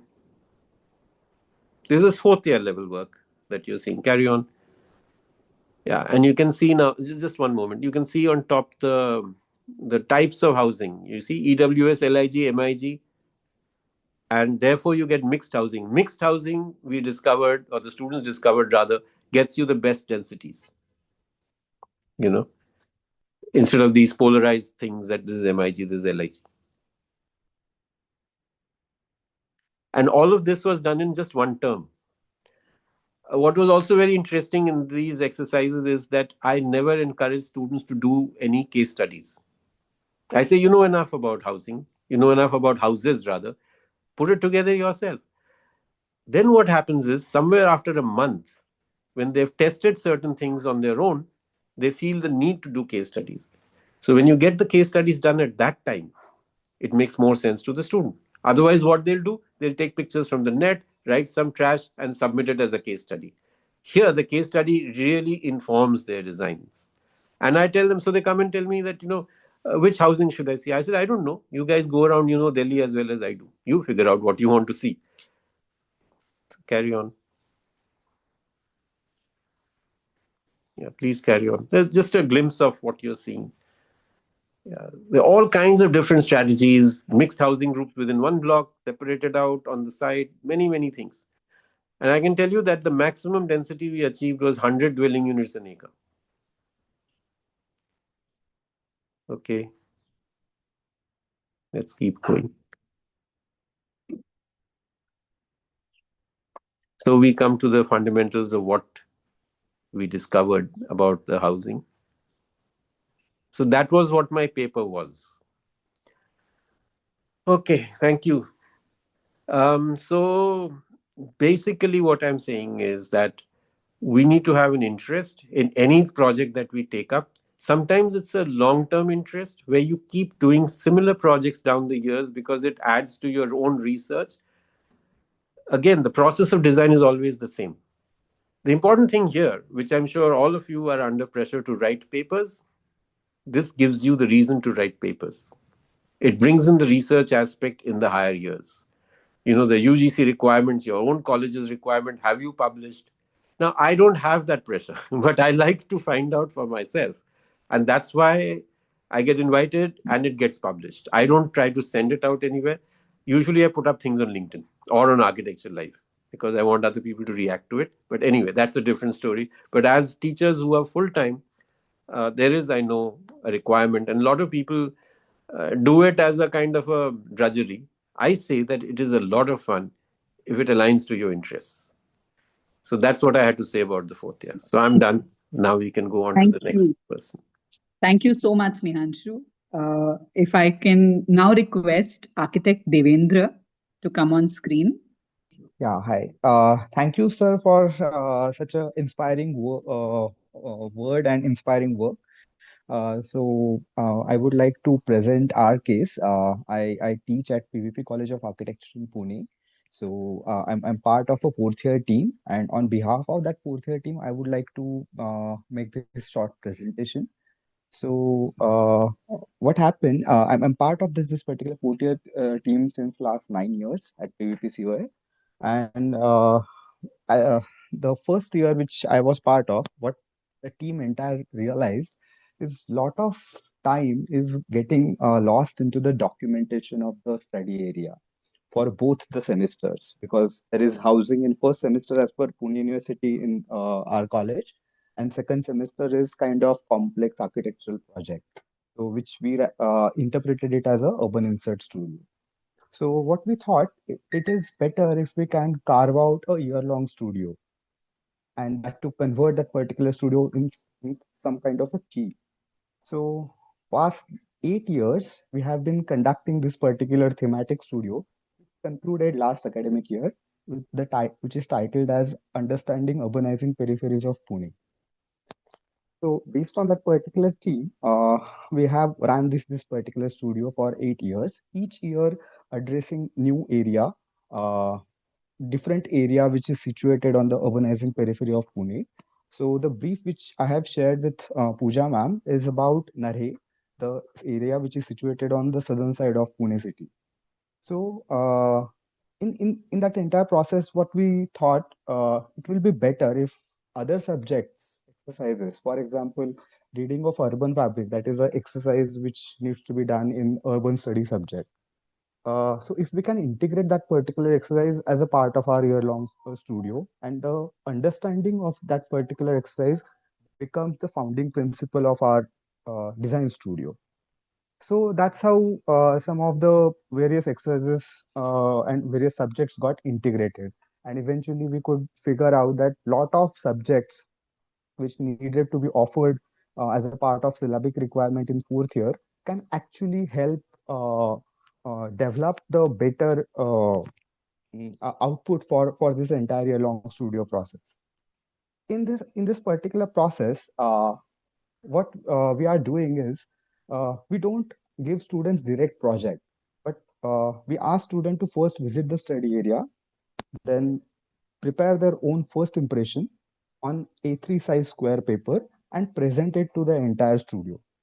Then what we do is to categorize their observations into some kind of inquiries, and eventually those categorizations become their group, which further in the year long process, uh, they try to understand, and they try to identify these projects which will support or which will work as a derivative of the inquiry which they have worked on.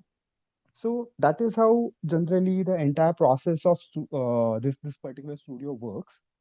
In addition to this, again, we ask students to identify the user group, their need, and the location which can be where the housing can be proposed in first semester, so that the typology of housing can be uh, the typology of housing can be actually selected by the students and not given by us. The typology of the housing can range from various components. For example, it can be economically segregated housing, or it can be community-based housing. It can be open market housing. It can be hierarchical housing. So based on the need of that particular study area, students select their own housing typology and then propose that entire design. In this process, the semester break, which generally used as putting this entire understanding of the study area into the public domain as a part of public domain workshop, wherein the understanding of that study area is presented to the local people using bilingual panel, English as well as Marathi, because we are situated in Maharashtra. uh, the feedback from the local stakeholders is generally collected and then processed into the second semester.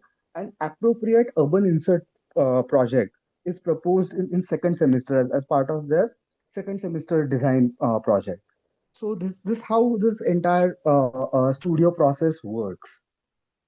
In addition to that, there is a technology subject which in Pune University we call it as a ABCS, Advanced Building Construction and Services, for which various topics needs to be covered. So there is something called as a multi-level basement. So is multi-level basement really required? So we actually begin our studio and the topic with that particular question, because when you are going to excavate the earth, you are going to disrupt the entire environment. So is it really required? With that particular intention, we actually start with our studio process. In addition to that, rather providing random multi-level basements, what we do in urban studies subject, there is something called as a parking and traffic analysis survey. So we use that particular exercise to find out uh, requirement of parking and traffic analysis of the area and propose appropriate pay and park facility as a multi-level basement. In similar manner, various types of wastes are generally lying around, and which generally pollute these urbanizing peripheries. The central core area of the city is generally well maintained, but the urbanizing peripheries do face these kind of issues. Municipal solid waste, construction demolition waste, e-waste.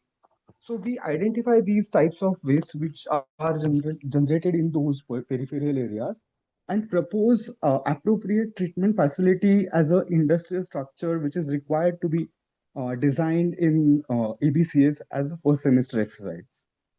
In second semester, at least for some studio, what we have done, uh, we have proposed either ESR or an energy tower as a high-rise structure in that particular study area, which will serve issues and problems which are faced by the local urban infrastructure. Uh, and that particular high-rise becomes an urban insert into the study area. This is part of the second semester. The auditorium, which needs to be designed, designed and understood as a building typology. So performing arts center become our uh, uh, kind of a urban insert project, which is proposed in the study area, but which targets the ABCS auditorium project. So this is how we try to interpret the syllabus and try to develop and demonstrate these various typologies of the project. Yeah, thank you. That was a very interesting way to approach Yeah, a project. And so, what you're doing, I guess, you can correct me if I'm wrong. What I understood is this, that you've got different things to teach in the fourth year, yeah, which you are combining all into one context that you pick, right? yes, So that it gets linked and interrelated within that context. yes. That's a very good strategy. There's no doubt about it. Um, to make it run for a year, I don't know. Is there fatigue that the students face? I have no idea. To some extent, yes, but with that urban, public domain urban studio, Hmm. where students get to interact with the local stakeholders, they Hmm, hmm, get to hmm, show their performing side because we also have that street play component hmm, into hmm, the hmm, hmm, public domain exercise as well.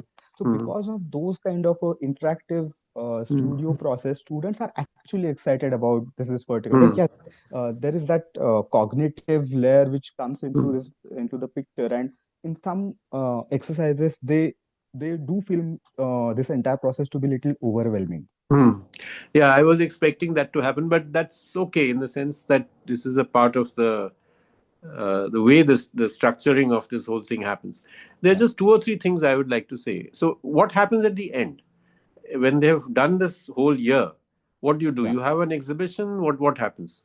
At the end of year, it is little hard because with Pune University curriculum, in their fifth year first semester, they are expected to do a training, and Hmm. because of that, in their Hmm. fourth year second semester, students are busy in applying for various For internships. jobs and all, yeah. So exhibition is little difficult, but Hmm. what we do is try to prepare something called as a strategy or structure plan, Hmm.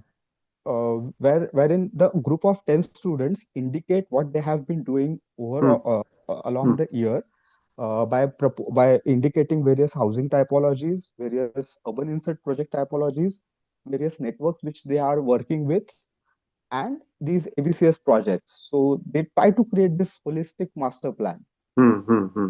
See, what I am going to say here is that, like what I was explaining in the beginning, right at the beginning, Yeah, the paper which you have now got with you, yeah, is the thing about how an architect can be trained to become a leader, right?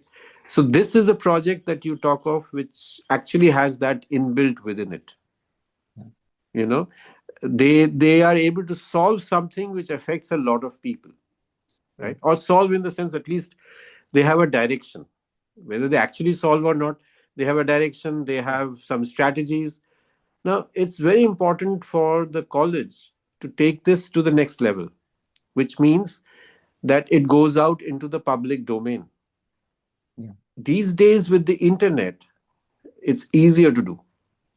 Whether it is Instagram, Facebook, LinkedIn, I mean, there are many social platforms on yeah, which this should be publicized. Because, see, what happens that way is that the students get recognized, the profession gets recognized, and of course, the college gets recognized, yes, right? And hopefully what it will do is that somebody in the city, whether it's the political side or the executive side or the citizens forum side Yeah. picks this up and wants to do something about it. I think Okay. that needs to be built in to the program as a deliverable, you know, at the end, Yes, because sir. that way you are closing the loop. You are, see, fourth year is the right time, even third year is the right time when students are integrated back into the community of the people of the city. Yeah. We teach too much in isolation, you know. We feel very happy with what we've achieved. We talk about it in conferences, we give the grades, and we pat each other on the back. But Yeah. what's the use if this doesn't, after all, you are creating proposals or solutions which affect the larger community. If it doesn't go out there, how does it work? So I can tell you one of the examples I showed last, you know, the hand Yeah. drawn ones, the urban Yeah. design department one. There I had organized a conference. This is pre-internet days, right? So I had organized a Yes. conference where I had invited our own director, who is a Hmm. planner, responsible in part for the DDA's master plan. I invited the chief architect of DDA. I invited those days SK Sharma, who was the head of HUDCO, and a few other people, you know, who were working in this field. And the students, of course, were supposed to attend and ask questions. Yeah. And the funny thing is that it became so ridiculous where the director stood up and said, "But you're challenging the master plan." I said, "That was the purpose." And he got Yes. annoyed, you know. And basically, what I realized is that all the people in the authority, they just don't want to change, Yeah. you know. And the students saw that. Now, that was the only way of organizing this. One couldn't do a public lecture, right? Yeah. But these days, with the internet, you can reach out to any number of people Yeah. across the world, in fact. So that's the thing, you know. I mean, just like, okay, the research objective has always been my own personal gain, right? And Yeah. in the process, the students gain whatever they do.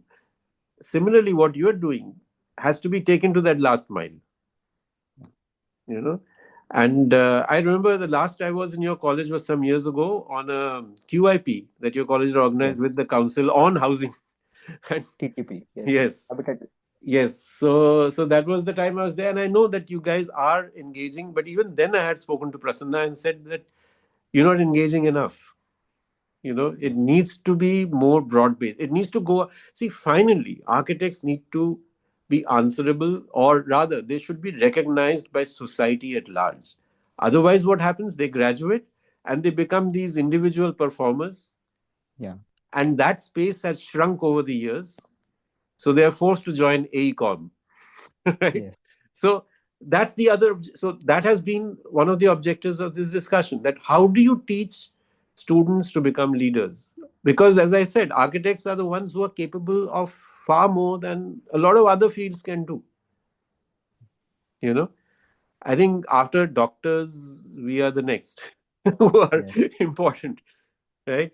So that's what I would suggest. And of course, again, a reminder that the process of design needs to be documented by the students. They need to understand how they came to the end and which are the pitfalls, which are the points where they took the right decision or the wrong decision and why. The analysis is more valuable than the end presentation. End presentation has its own uses, but not every student would like to do it, but the thinking ones would. And that can be then, so before each presentation, that is a pin-up presentation, or during the pin-up presentation, instead of just showing what they have done, they should show how they have reached where they have reached. And that's true for all years. You know, it's not just the end product. We are too much, you know, what's the use of judging an end product if you don't know, or the student doesn't think back as to how they reached that end product? Yes. Otherwise, the judgment. So we've moved into assessments, right? So would you like to share your rubric of how you assess this work? Uh, just to clarify, this is not a rubric per se. This Hmm. is a Fair studio framework, the year-long and studio integration framework, Hmm. which we have demonstrated, Hmm. which Hmm. we have developed as a fourth-year team. And Right. this is outcome of our 8-year-long studio process, Hmm. This is the understanding process. urbanizing peripheries. Yeah, this is the process of how you take that studio, right? So yeah, this is the process, and various components have been briefs and some outputs have been documented over here. Yeah. But I thought this is, you see, this is precisely what I'm talking about. How do you plan the process of a project? And since Yeah. you've already done this exercise, it'll Yeah. be a good example for others to also look at in more detail. So maybe I could show the rubrics that I had sent as an example. So we come to the last part of the whole discussion, which is about assessment. Yeah. So you see, this is a rubrics that we follow where I teach now, which is IIAD. Now, why is this important? Because it changes the way we grade from an absolute letter grade or number grade into a far more textured or nuanced way of arriving at the final grade. And these rubrics are all shared with the students first. At the beginning of the exercise, the students are made to understand what is this rubric. So if you see, there are learning outcomes, right? So it's all noted here. Initiate and sustain a substantial personal design project. So this you can call is the thesis from inception to completion. 2, synthesize and apply prior learning to inform the design process. 3, originate design propositions through the application of appropriate design ideologies, and so on. Communicate. So these are the learning outcomes that are expected. Now, if you go down a little, you'll see on the left-hand side in each of the boxes. Yeah. So knowledge and understanding. So they're all broken down, right? And it says here in detail, application and quality of design process in complex and unpredictable contexts, or quality of application of design process. And it tells you what are the deliverables against which this will be judged. So project outcome, presentation, report. And this is keyed in with the learning outcome number 2. So all of these are actually first given to the students, and each time you grade them at whichever stage and the final grade, we follow this rubrics, which also gives you the weightage in terms of marks. Now, if you go to the right, you'll see why this is so useful. So if you look at this, so A's, and it has the number grade 70 to 100, and you have been able to synthesize all prior learning through detailed critical analysis to effectively apply design process in complex and unpredictable contexts throughout the project journey. Now, if you see B, you have been able to synthesize all prior learning through critical analysis, to comprehensively apply design process in somewhat complex and unpredictable contexts and with few inconsistencies. Now you come to see, you've been able to bring together prior learning through some critical analysis to appropriately apply design processes in unpredictable conditions throughout the project journey. However, you have struggled in dealing with complexity. Look at D. You have managed to apply design process to reach a design outcome, but with limited analysis. This does not allow you to deal with the complexities of a project in absence of expert supervision. And the last is you have not been able to apply design process adequately to reach a relevant design outcome, and you fail. Right? Now, when you start grading each learning outcome on this basis, you find that what you may have marked as a single grade as 70% suddenly becomes maybe 75, or it becomes 62. You know what I mean? It's a fine tuning of the grading, and it becomes so much easier for the teacher to give the grades. And what is good about this system is that the students know exactly what they are doing. A few students, of course, will come up and say, why have I got a C in this or a B in that or whatever? And then you have to explain it to them through their own work. So this is just a help, and it's a help that cannot be argued any other way. It says very clearly, this is what you are supposed to achieve. And of course, for students who are not in the game and they wake up and they find, oh, I've got all D's or I've got all F's or whatever, then they have a reason. Okay, this is the reason I've got my F's or D's. So this is all I wanted to explain to you guys, that the assessment is something, and we also follow this practice at times where we get, when the reviews are on, there is a student with the student who's presenting who is noting down all the points that the reviewers are making, and at the same time, at the end, fills up the rubrics and hands it to that person, or the student himself or herself fills in this rubrics and hands it to the teacher. So it's a self evaluation system. Basically, the rubrics as a tool becomes something by which you can go either way or always. I mean, of course, there are situations where what we usually follow is the teacher sits with the student in question, and says, okay, where do you find yourself? So they will all want to go to A's and B's, and then you reason with them. But are you sure? Is your work doing this, what is written over here? And that kills all disputes. Life becomes easy. So that's why I said, so you see, but the assessment is linked to your project outcome, and your project outcome is linked to your learning objectives. So you see, you come the full circle now. That was the intention behind this entire discussion. Everything is related to each other, and there's nothing that is standing by itself. So research informed the project, and then you have the same, and it's mathematical. What we do is we have a Excel sheet of this where all the weightages are in place. As soon as you start coloring those boxes, the grades come out. Sure, sir. So we have, I mean, just to kind of give you a context, we Yeah. also have the principals of the different colleges here. Mm-hmm. We have Architect Prasanna here.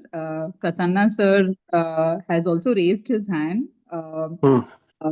And I mean, a few other principals as well. I think we have Architect Rama here. We have Architect Tamilvanan sir here. Mm-hmm. All of them here as well.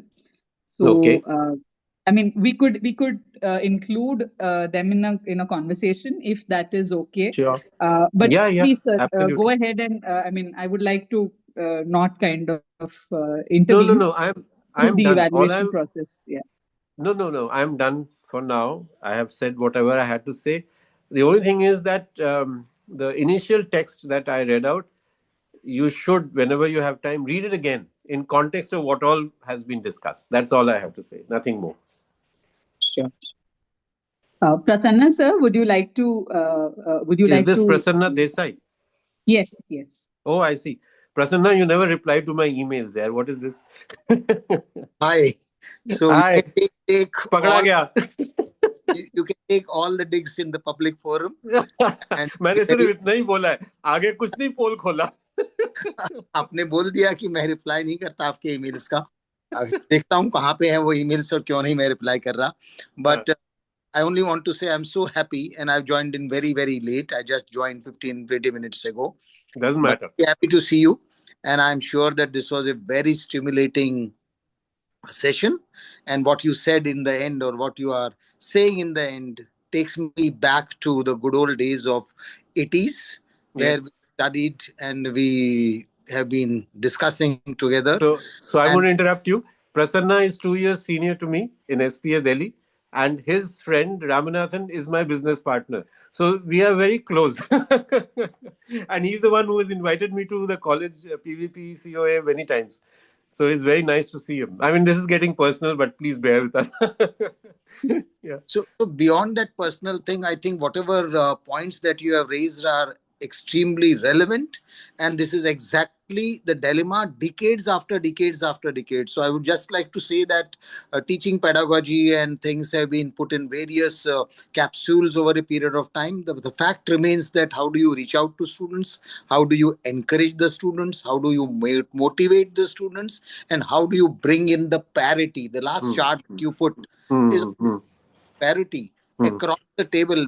This is what you get because this is what we had set as a goal, and you have not achieved the goal, rather than getting into an argument and making student comfortable and confident with whatever they are doing. So very good to have you and see you and share the same thought processes. We hope that we will have more interactions like this, and compliments to Ethos and Pooja and the entire team of Ethos for bringing in a person like Snehanshu. And let me tell you that he is absolutely profound in the teaching pedagogy.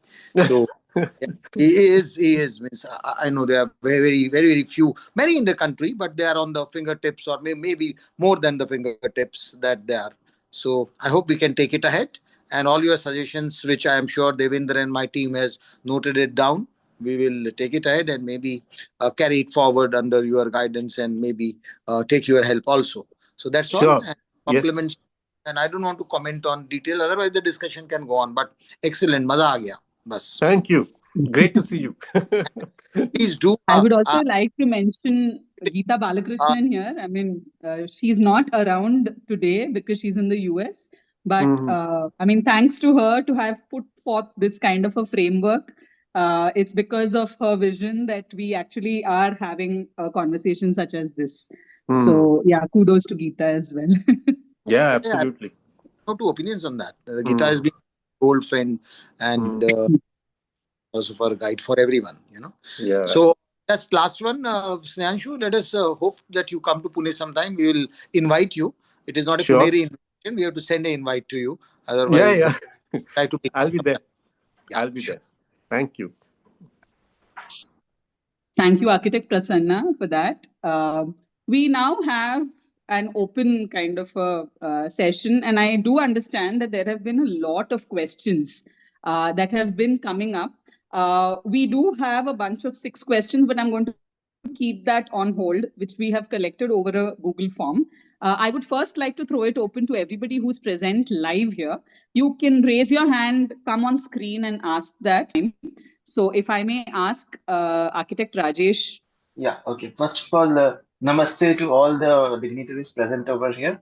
I have just short question before I start. I'm Professor Rajesh Parmar from Thakur School of Architecture and Planning, Mumbai, and Ethos is kind of a very igniting partner to us in our pedagogy of various activities. Cut shorting my question to my question, sir. Since we are here to discuss and form a good design brief, so my question here is that there's a lot of pressure on the learner nowadays, either the drawing, the process, economical, structural, empathy, sustainability, universal design, Indian knowledge system, and we try to put everything on the learner. So how do you think we should put it in a design brief, say semester wise or say year wise? Because at every point, at every project, even a small bus stop will require all these concerns, and a big high-rise also will require these concerns. So, for a good design brief, how do you measure this and put it in a brief? So That's that's my what I first was question. trying. Yeah, so that is what I was trying to explain through the rubrics. You have to have the learning outcomes defined very clearly for each project. What is it that you wanted the student to learn? And it is not possible to put every learning outcome into every Yes, project. So, exactly. so you have to choose. So the thing is that you have to decide the nature of the project, which are the learning outcomes that get met there. The other thing to understand is that in each year, in fact, in each term, your layers Yes, of knowledge or your layers of learning keep increasing. That is how you absolutely. that is how you train the student to be able to juggle with multiple forces, which may seem to Correct. be disparate, and yet find a solution. That's what I have also written. There's no other way. You have to be very careful, and you have to think about it yourself as to how much a student can absorb and which is the right time to introduce that. That means you have to put yourself in the shoes of the student first. That's what we've been Okay. seeing. All the examples that we've been seeing, whether they're ones by me or by the other participants, are all pointing to this. And so the rubrics which you showed right now is, I Mm-hmm. think, it's a very good tool to make the student understand, because many times we are not successful in keeping them understand कि भाई तेरा काम क्यों नहीं हुआ है. So design has no definite assessment criteria, but the rubrics is absolutely a wonderful tool which I saw right now. I'm Mm-hmm. quite mesmerized by it right now. Don't know how to put it forward. My last question is again, how much AI should be accepted in the design outcomes? Mm-hmm. You see, I would not encourage in a way of at a student level, especially in the earlier years, because if Okay, you bring in AI, see, it's like this: students will use AI. You can't stop them, right? definitely. But there are ways to figure out what they have put into AI and what they have not. What we, for example, do in our colleges that we don't allow them to do designs through AI. But what we ask them to do is that the process documentation that they write, so it can run into say 20 pages. We said get AI to do a synopsis of this. Okay, that's one thing we do. The other thing we allow them to do is that, for instance, when there is a review going on, we allow that This is not AI. You just turn on the microphone of your Microsoft Word document so that everything gets noted down by the computer. And these days, the voice to text recognition is pretty good. It doesn't make that many mistakes, right? Yes, So absolutely. you have the entire discussion written out. And you do this every time you do a crit. If students wish to do it, it's not compulsory. Some students like to do it and they do it on their phones as well. So they have the text of the entire discussion with them, which then helps them with their process documentation. You see, process documentation is very important. So that gets into the process documentation. They analyze, and that's where we say use AI. Because what happens, I'll tell you, it's very interesting because I've done it myself. AI gets it wrong. Okay, Yes, they leave out important bits. yes. So then we tell the student that now look at your entire text and look at what AI has told you. Sometimes they come up with something insightful, but most of the time they leave out certain things. So they understand that AI is not dependable. And what AI Okay. is doing will never be the same as what the human mind can do, provided the human mind is awake Yeah, and alert. so, absolutely. so that's the thing. That awareness has to be taught to them. Thank you so much, sir. Thank you. Sure. Thank you, sir. Pooja, can I? Can I now have Vidya, ma'am? Yes, please go ahead, ma'am. Yeah, this is, first of all, thank you, Snehanshu, sir, because now everything was coming right from your heart, I felt. And that's what is required because these days it's very less that thing. So thank you for this whole session. It's a short session. I think you have need more sessions like this. There are a few words which I found very interesting. I'm just putting it like a trigger right now.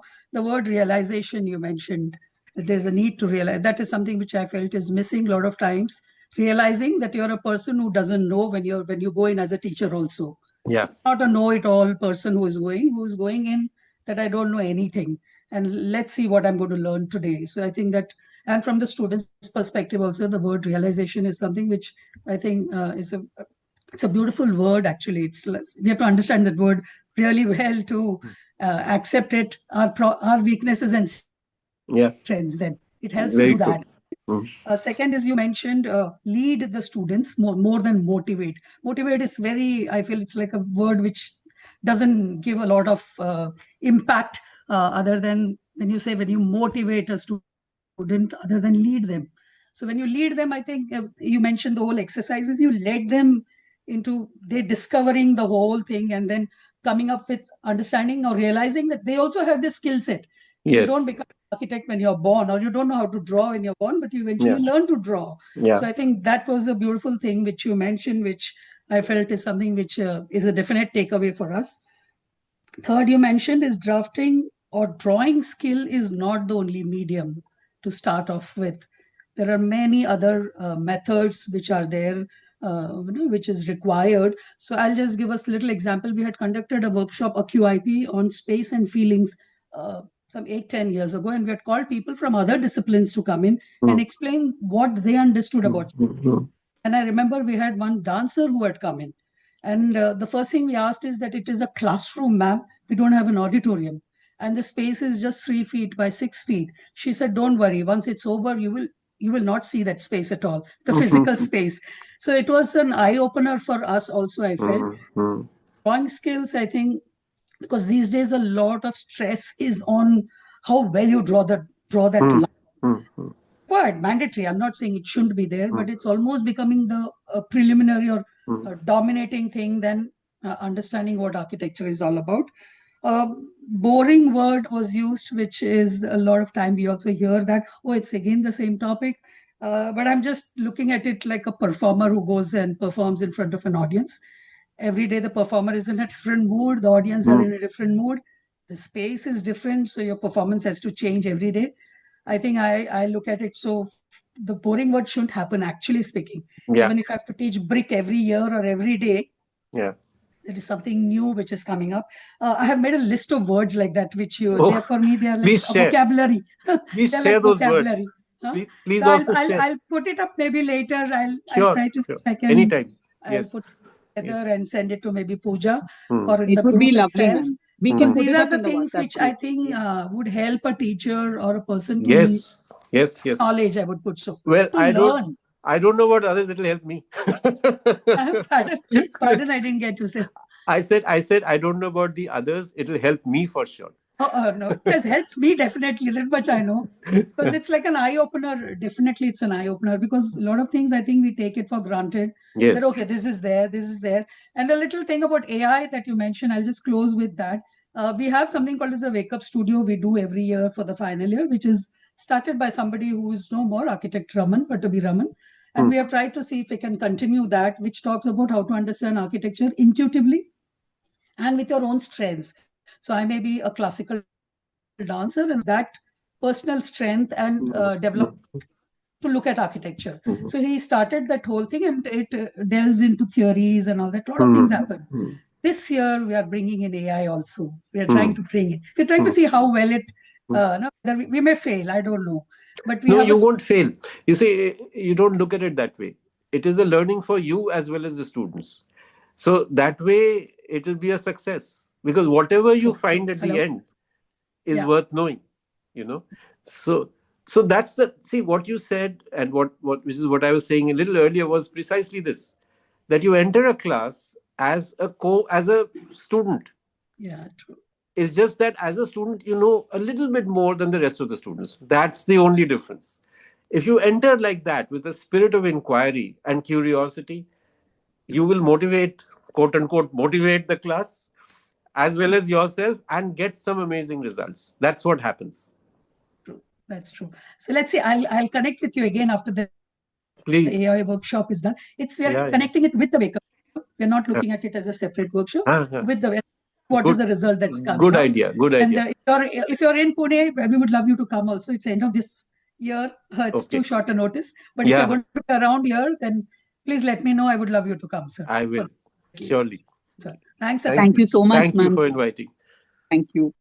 I can also request architect Kunal Bhattacharya from Jindal School of Design and Architecture. Okay. Good afternoon, Dada, and Good afternoon. good afternoon, good afternoon, Pooja, and good afternoon to everybody. It is rather a very short, you know, um, we do not have much time, so I wouldn't dwell into uh, anything that I would want to discuss with you.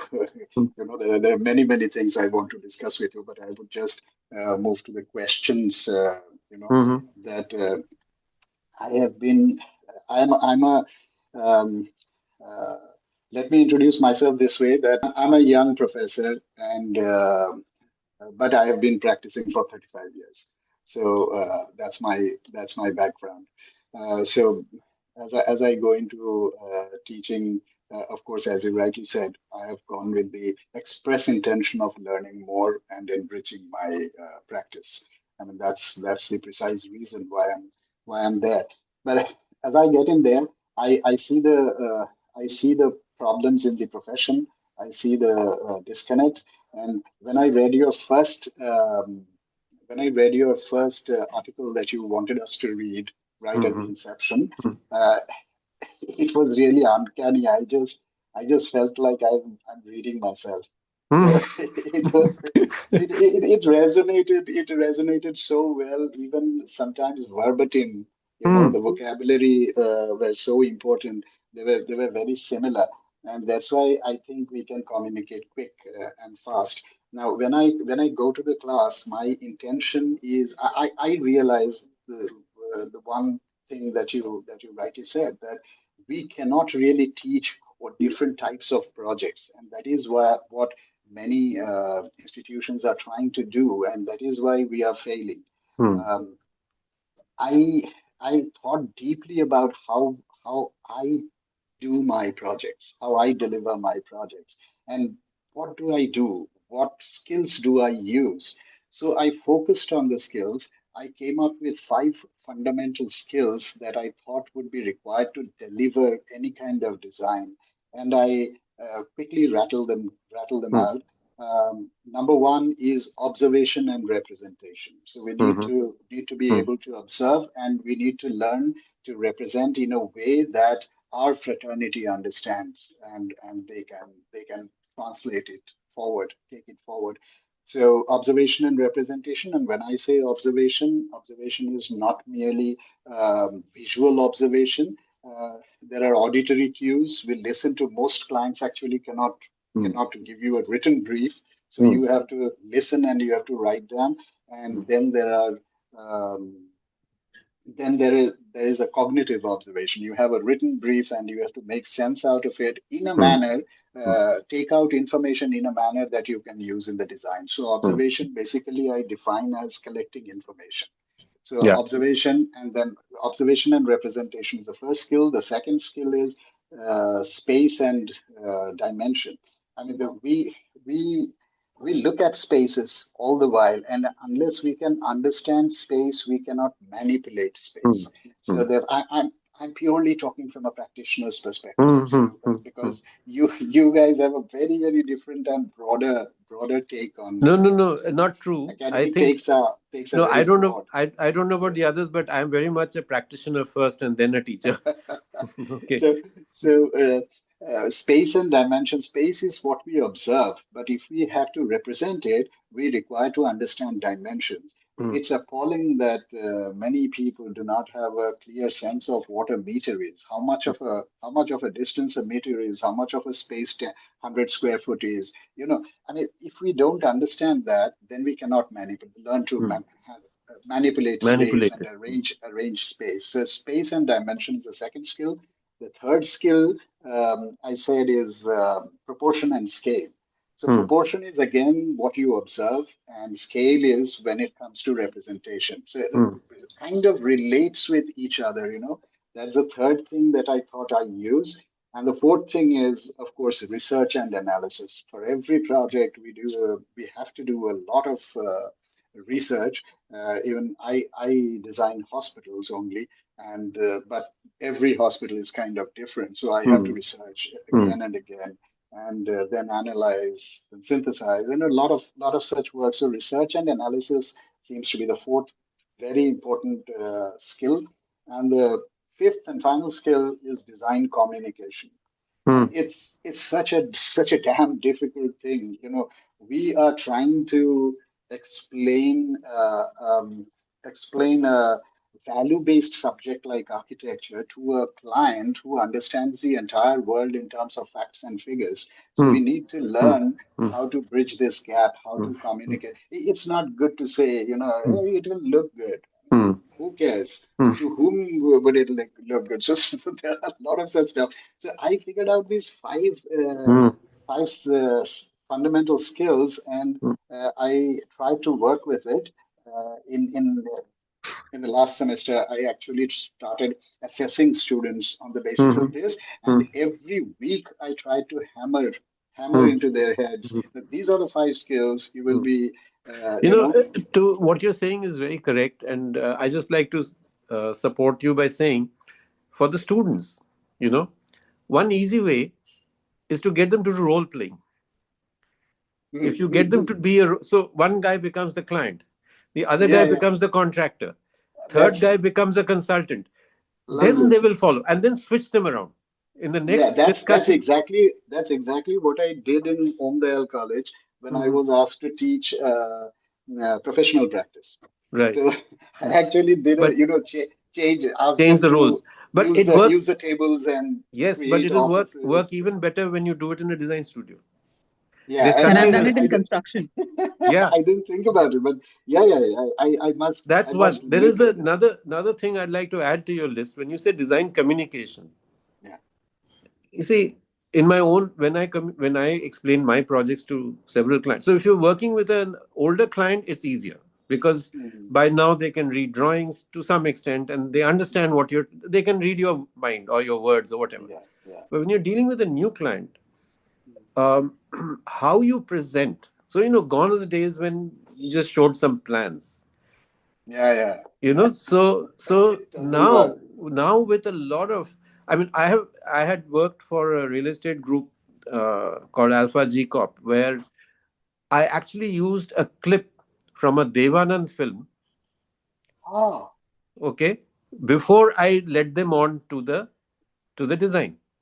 And they were mystified because, we were sitting in the boardroom on their TV screen. I was showing this film and they're wondering what's going on. See, the thing is that give them something they're not going to expect. So then they listen more carefully. Then Yes. further what I did. So there was this thing, what's it called? It was a township in Kurukshetra that I was designing, or the office was designing. And I had come with photocopies of a rubrics, right? Yeah. And there were these 10 people there. I handed one to each. I said, I'm going to explain the design, which was with facts and figures, because it looked at PLC plots, preferred location plots, how much area under roads, all of that was there. Each layout had its own set of figures. I said, now you have to rate each layout like a board of jury, Oh, you know? And they were like, what? I said, well, if you don't do it, how will you know which is the best layout? yeah, Why yeah. depend on me to tell you, right? So, Right. there are things like that which you can do. And I couldn't have done all of this if I wasn't also a teacher. Ah, that's If right. I was the It teaches conventional you so professional, much. yeah, Yeah, because yeah. if you're a I conventional professional, there's only one way you operate in. If you're a Yeah, teacher, yeah. there are multiple ways to operate. And so I'm glad you brought up these 5 points that I could add my 2 bit to it, because this is what I want everybody to realize. You are Excellent. as a teacher, you have so much more capability than if you were not also a teacher. Yeah. And if you are And just a teacher, you must practice professionally, even if it's a house you do, even if it is a bathroom renovation you do, you mm, must be doing this simultaneously. when I looked at this assessment rubric, I Hmm. was actually bothered by teachers being so worked up about Hmm. students using ChatGPT Hmm. and Hmm. AI Hmm. and getting things done by someone else, and then there is a debate. No, you haven't done it. And I said, why get into that? You are getting into that because you are trying to judge the student's product, student's Yeah. work. How can I, coming after 35 years of experience, start judging a student's work? It will Hmm. be all over the place. Hmm. So I don't do that. You Hmm. cannot do that. You have to set an expectation of Hmm. what to expect from a second year student, what are the learning Yes. outcomes, Yes. what to expect, and Yes. based on that you do. Yes. You do not have any Hmm. ultimate design in mind. Hmm. Hmm. So Absolutely. rather than looking at if you are not looking at the design, Hmm. students also realize Hmm. that copying from here and there Hmm. Doesn't work. doesn't make a difference because I am taking that out of the equation entirely. Right. Copying, Hmm. Hmm. plagiarism, Hmm. I'm taking it all out of the Hmm. equation. Hmm. I'm not questioning anything that you Hmm. Hmm. that you that you serve. I'm just going to judge you on those five skills, Hmm. whether I think you Hmm. have developed, and there would be an interview and Yeah. Yeah. explanation. So Yeah. now my question, I have so many questions on this, whether I'm on the right track. I need validation because I'm not a seasoned teacher. Hmm. So um, you just touched upon about the teaching method. Now, Hmm. I am also trying to share with the students my experience of designing day in and day out, and but design is uh, design is not an act of genius, not a Hmm. figment of Hmm. imagination. Hmm. It comes out of a very Iterations. sequential method of Iterations. Yeah. yeah, it's a very sequential method, and Yes. Yes. it's a step by step method. You Yes. cannot try to put the horse before the Yes. car, horse after the car. So Yeah. that's the that's the way I was looking at it, and therefore I'm telling them Hmm. that uh, please be patient because Hmm. my students come and say, in the other section they are doing pooling strategies and all. I say we will reach there. वो कछुआ ही जीतता है Hmm. ultimately, खरगोश नहीं. So be patient, trust your method, Hmm. and then at the end of the semester they came back and said, yeah, now we can design anything. And it was so nice to hear that Hmm. because there is a question where actually someone, I don't remember who, mentioned Devendra or someone, or maybe Aparna, that the how to add layers, as you go along. So Yes. rather than trying to teach everything, in one go. in one go in That never one works. semester. Yeah, Never because works. when it's the first time you are handling a design, Hmm. you need to understand how to arrange spaces. And if So you don't know that, then knowing climatology, sustainability, doesn't anything, help. Nothing nothing helps. works. So the First thing to is do, handling you see, spaces. the thing to do here, which I have now been practicing over the last 10, 12 years in teaching, is that you, with your co-teachers, you sit and work out a daily timetable, Yeah, we do that. which plots the progress of any design through a process. You know, so the Okay, teacher okay. I first, understand what you're saying. right? So the teacher must first be able to predict a certain path he or she will want the students to follow. That needs to be plotted. It may not be followed by the student because you are basing it on a very ideal student condition. But that is not the case. On the ground, things change. So that's what I had mentioned earlier, that you may have that plan, but when you go into class and you find the class has done a mass bunk, or Then you have to adapt. then you have to think on your feet and be able to change and not get upset. Yeah, The yeah, problem with a yes. lot of teachers is they get upset, you know. Yes, yes. And when And you realize that they are just kids, I yeah, think it's you not will be just more that. patient. Maybe the pressure was too much, you know. Yes, You yes. expected more than they could handle, and therefore Hmm, they've done the bunk or they've not done any work, you know. right. So And they are afraid to come to the class because they haven't yeah, done the work. which is why, if you remember, I had talked about the fact that you should not have an ultimate objective. This is where the student must be. You stop the process. Obviously, you can't stop it midway, but Hmm, at least if there has been the basic learning that you wanted that student to get, as long as that has been achieved, you can stop the project and take the rest of the learning into the next project. okay, Because you see, okay. every project, as we all know, is a repeat, right? Hmm, hmm, Same steps are repeated for a student. And this is where Devendra had asked the question. This is an answer that, you know, you have to you have to give time to the student to assimilate. So in this project, they didn't get it fully. Fair enough, they've got something.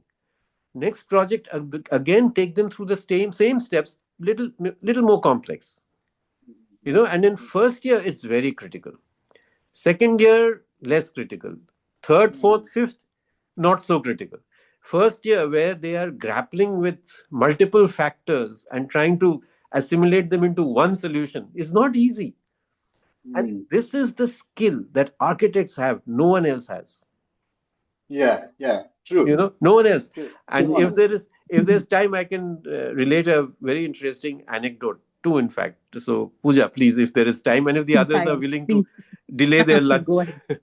So two, one, I don't know if this is true, but this was told to me by a friend who now stays in Belgium. He had said that in Italy there were at one time just four schools of architecture, and each school enrolled 10,000 students. So 40,000 architecture students graduating in a tiny country like Italy. So why is that? Because architecture is the only course where you learn everything that you should be learning. Both your left and the right side of your brain works. Right, And right. it's not to become architects that these 40,000 people are graduating. A lot of them become bankers, writers, painters. Very few remain architects. They join it because of the value of the course, what it teaches you, you know.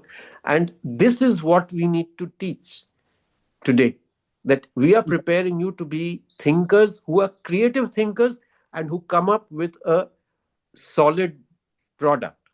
The first 2 points you have read out today. Yeah, that's right. Yeah, That's my point. basically So those. the example one is Italy. The second I can tell you, which is also, this is something that I have heard myself. So there is a student of mine long time ago, and he graduated and worked for Kanwinde Rai and Chaudhary in Delhi for 2 or 3 years.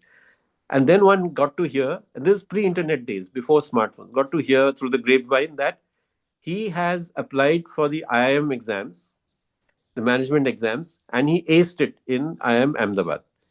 So everybody was like stunned, you know, how did he do it? Anyway, then as it happened, many years later, I was in a queue for checking in at the Delhi airport, and so was he. So he saw me and he said, "Hello, how are you?" and all. So we exchanged seats and sat together. And I asked him, "Is this true? How did What you I do hear?" it? No, no. How did? Is this true? I've only heard this. he got embarrassed. He said, "Well, sir, I don't know if I aced it, but I can tell you one thing: I didn't study for the exam." I said, "Wow, that means something." Then he says, so I asked him, "Okay, so why did you decide to do an MBA?" He said, "I did architecture as a default. I did not know about architecture as a course. I knew what all I didn't want to do." So he said, "This is something I didn't know, so I joined." He said, "My younger brother was actually better at design than I was." But I said, "But you were not a bad student." He said, "No, no, I managed. Even in convent day, I was fine. Then I realized this is not what I want to do. So, and he's better at management. So he joined the course. Fair enough." Then I asked him the critical question: "How did architectural education help you with your MBA?" So he Hmm. thought about it. He said, "No, it didn't really. It was all about numbers and finance and all of that, as we all know." I said, "You mean to say it was 5 years of wasting and 2 years of, wasted time?" He said, "No, no, no, not really." Then he thought, he said, "Yeah, yeah, I can tell you one incident." I said, "What?" He said, "We were interning at Procter and Gamble, and there were three of us, three batchmates. Two of them were from IIT. I was the one from SPA, the only one probably. And he said, we had two bosses, one immediate boss and a boss above him. The immediate boss would come and tell us, do the work this way, do this project this way. Then the upper boss will come and say, what nonsense, is this the way you do anything? Do it this way." He said the other two, the IIT guys who were trained in linear thinking, were tearing their hair. And to me, it didn't make a difference, sir, because you guys behaved like this with us. You gave us so many different ways of doing something that it wasn't a problem. I could see how to take the best. And these two were saying, how don't you lose your cool? Why are you Yeah, yeah, because so you learn to handle with so many so many variables. forces, so many Yeah, variables? This is the value of architecture education, which I don't think happens in any other. lovely. Sir, I will definitely Absolutely. take your number from Professor Badri, Sure, and sure, and sure. I'll be in touch with you. Absolutely. It's so enriching just listening to you. Thank Thank you you so very much. much. Absolutely. Thank you. So thank you, everyone. We've gloriously overshot Yeah. 40 minutes more, but I think it's a lovely conversation to have, and I think many more to follow. Thank you, everybody, for voicing yourselves. Purnima, if you would want to kind of quickly come on screen and have a round of reflection, then I think we are good to go. Uh, Namaste. On behalf of the Ethos Foundation, Thakur School of Architecture, and all the participating colleges, I extend our sincere gratitude to everyone who made today's Master Series conversation meaningful. We thank Rainmatter Foundation for their support in enabling this important academic dialogue, which was much needed. Our special thanks to architect Snehanshu Mukherjee for a deeply thought-provoking sessions on how to frame and assess a design project. I also like how we spoke about and how we should reflect on that how the first year design should be taught and how a student needs to be curious about design process, and also the exchange of role of the faculty and students. We also thank all the faculty members, students, and participants for their active engagement throughout the session, and also the organizing teams for the Ethos Foundation for organizing this event. Thank you all for being the part of this event. Thank you so much. Thank you so much, Purnima. So, thank you everybody for this. It's been truly elevating for all of us to be a part of this. And thank you, Snehanshu, for being such a lovely conversationist, such a lovely, we never felt the pressure of conversation with you. It was very easy. And thank you. Thank you, everybody, for being Thank a part you. of this. No, no, thank you very much. Especially thanks to you, Pooja, and to Geeta and all the others at Ethos.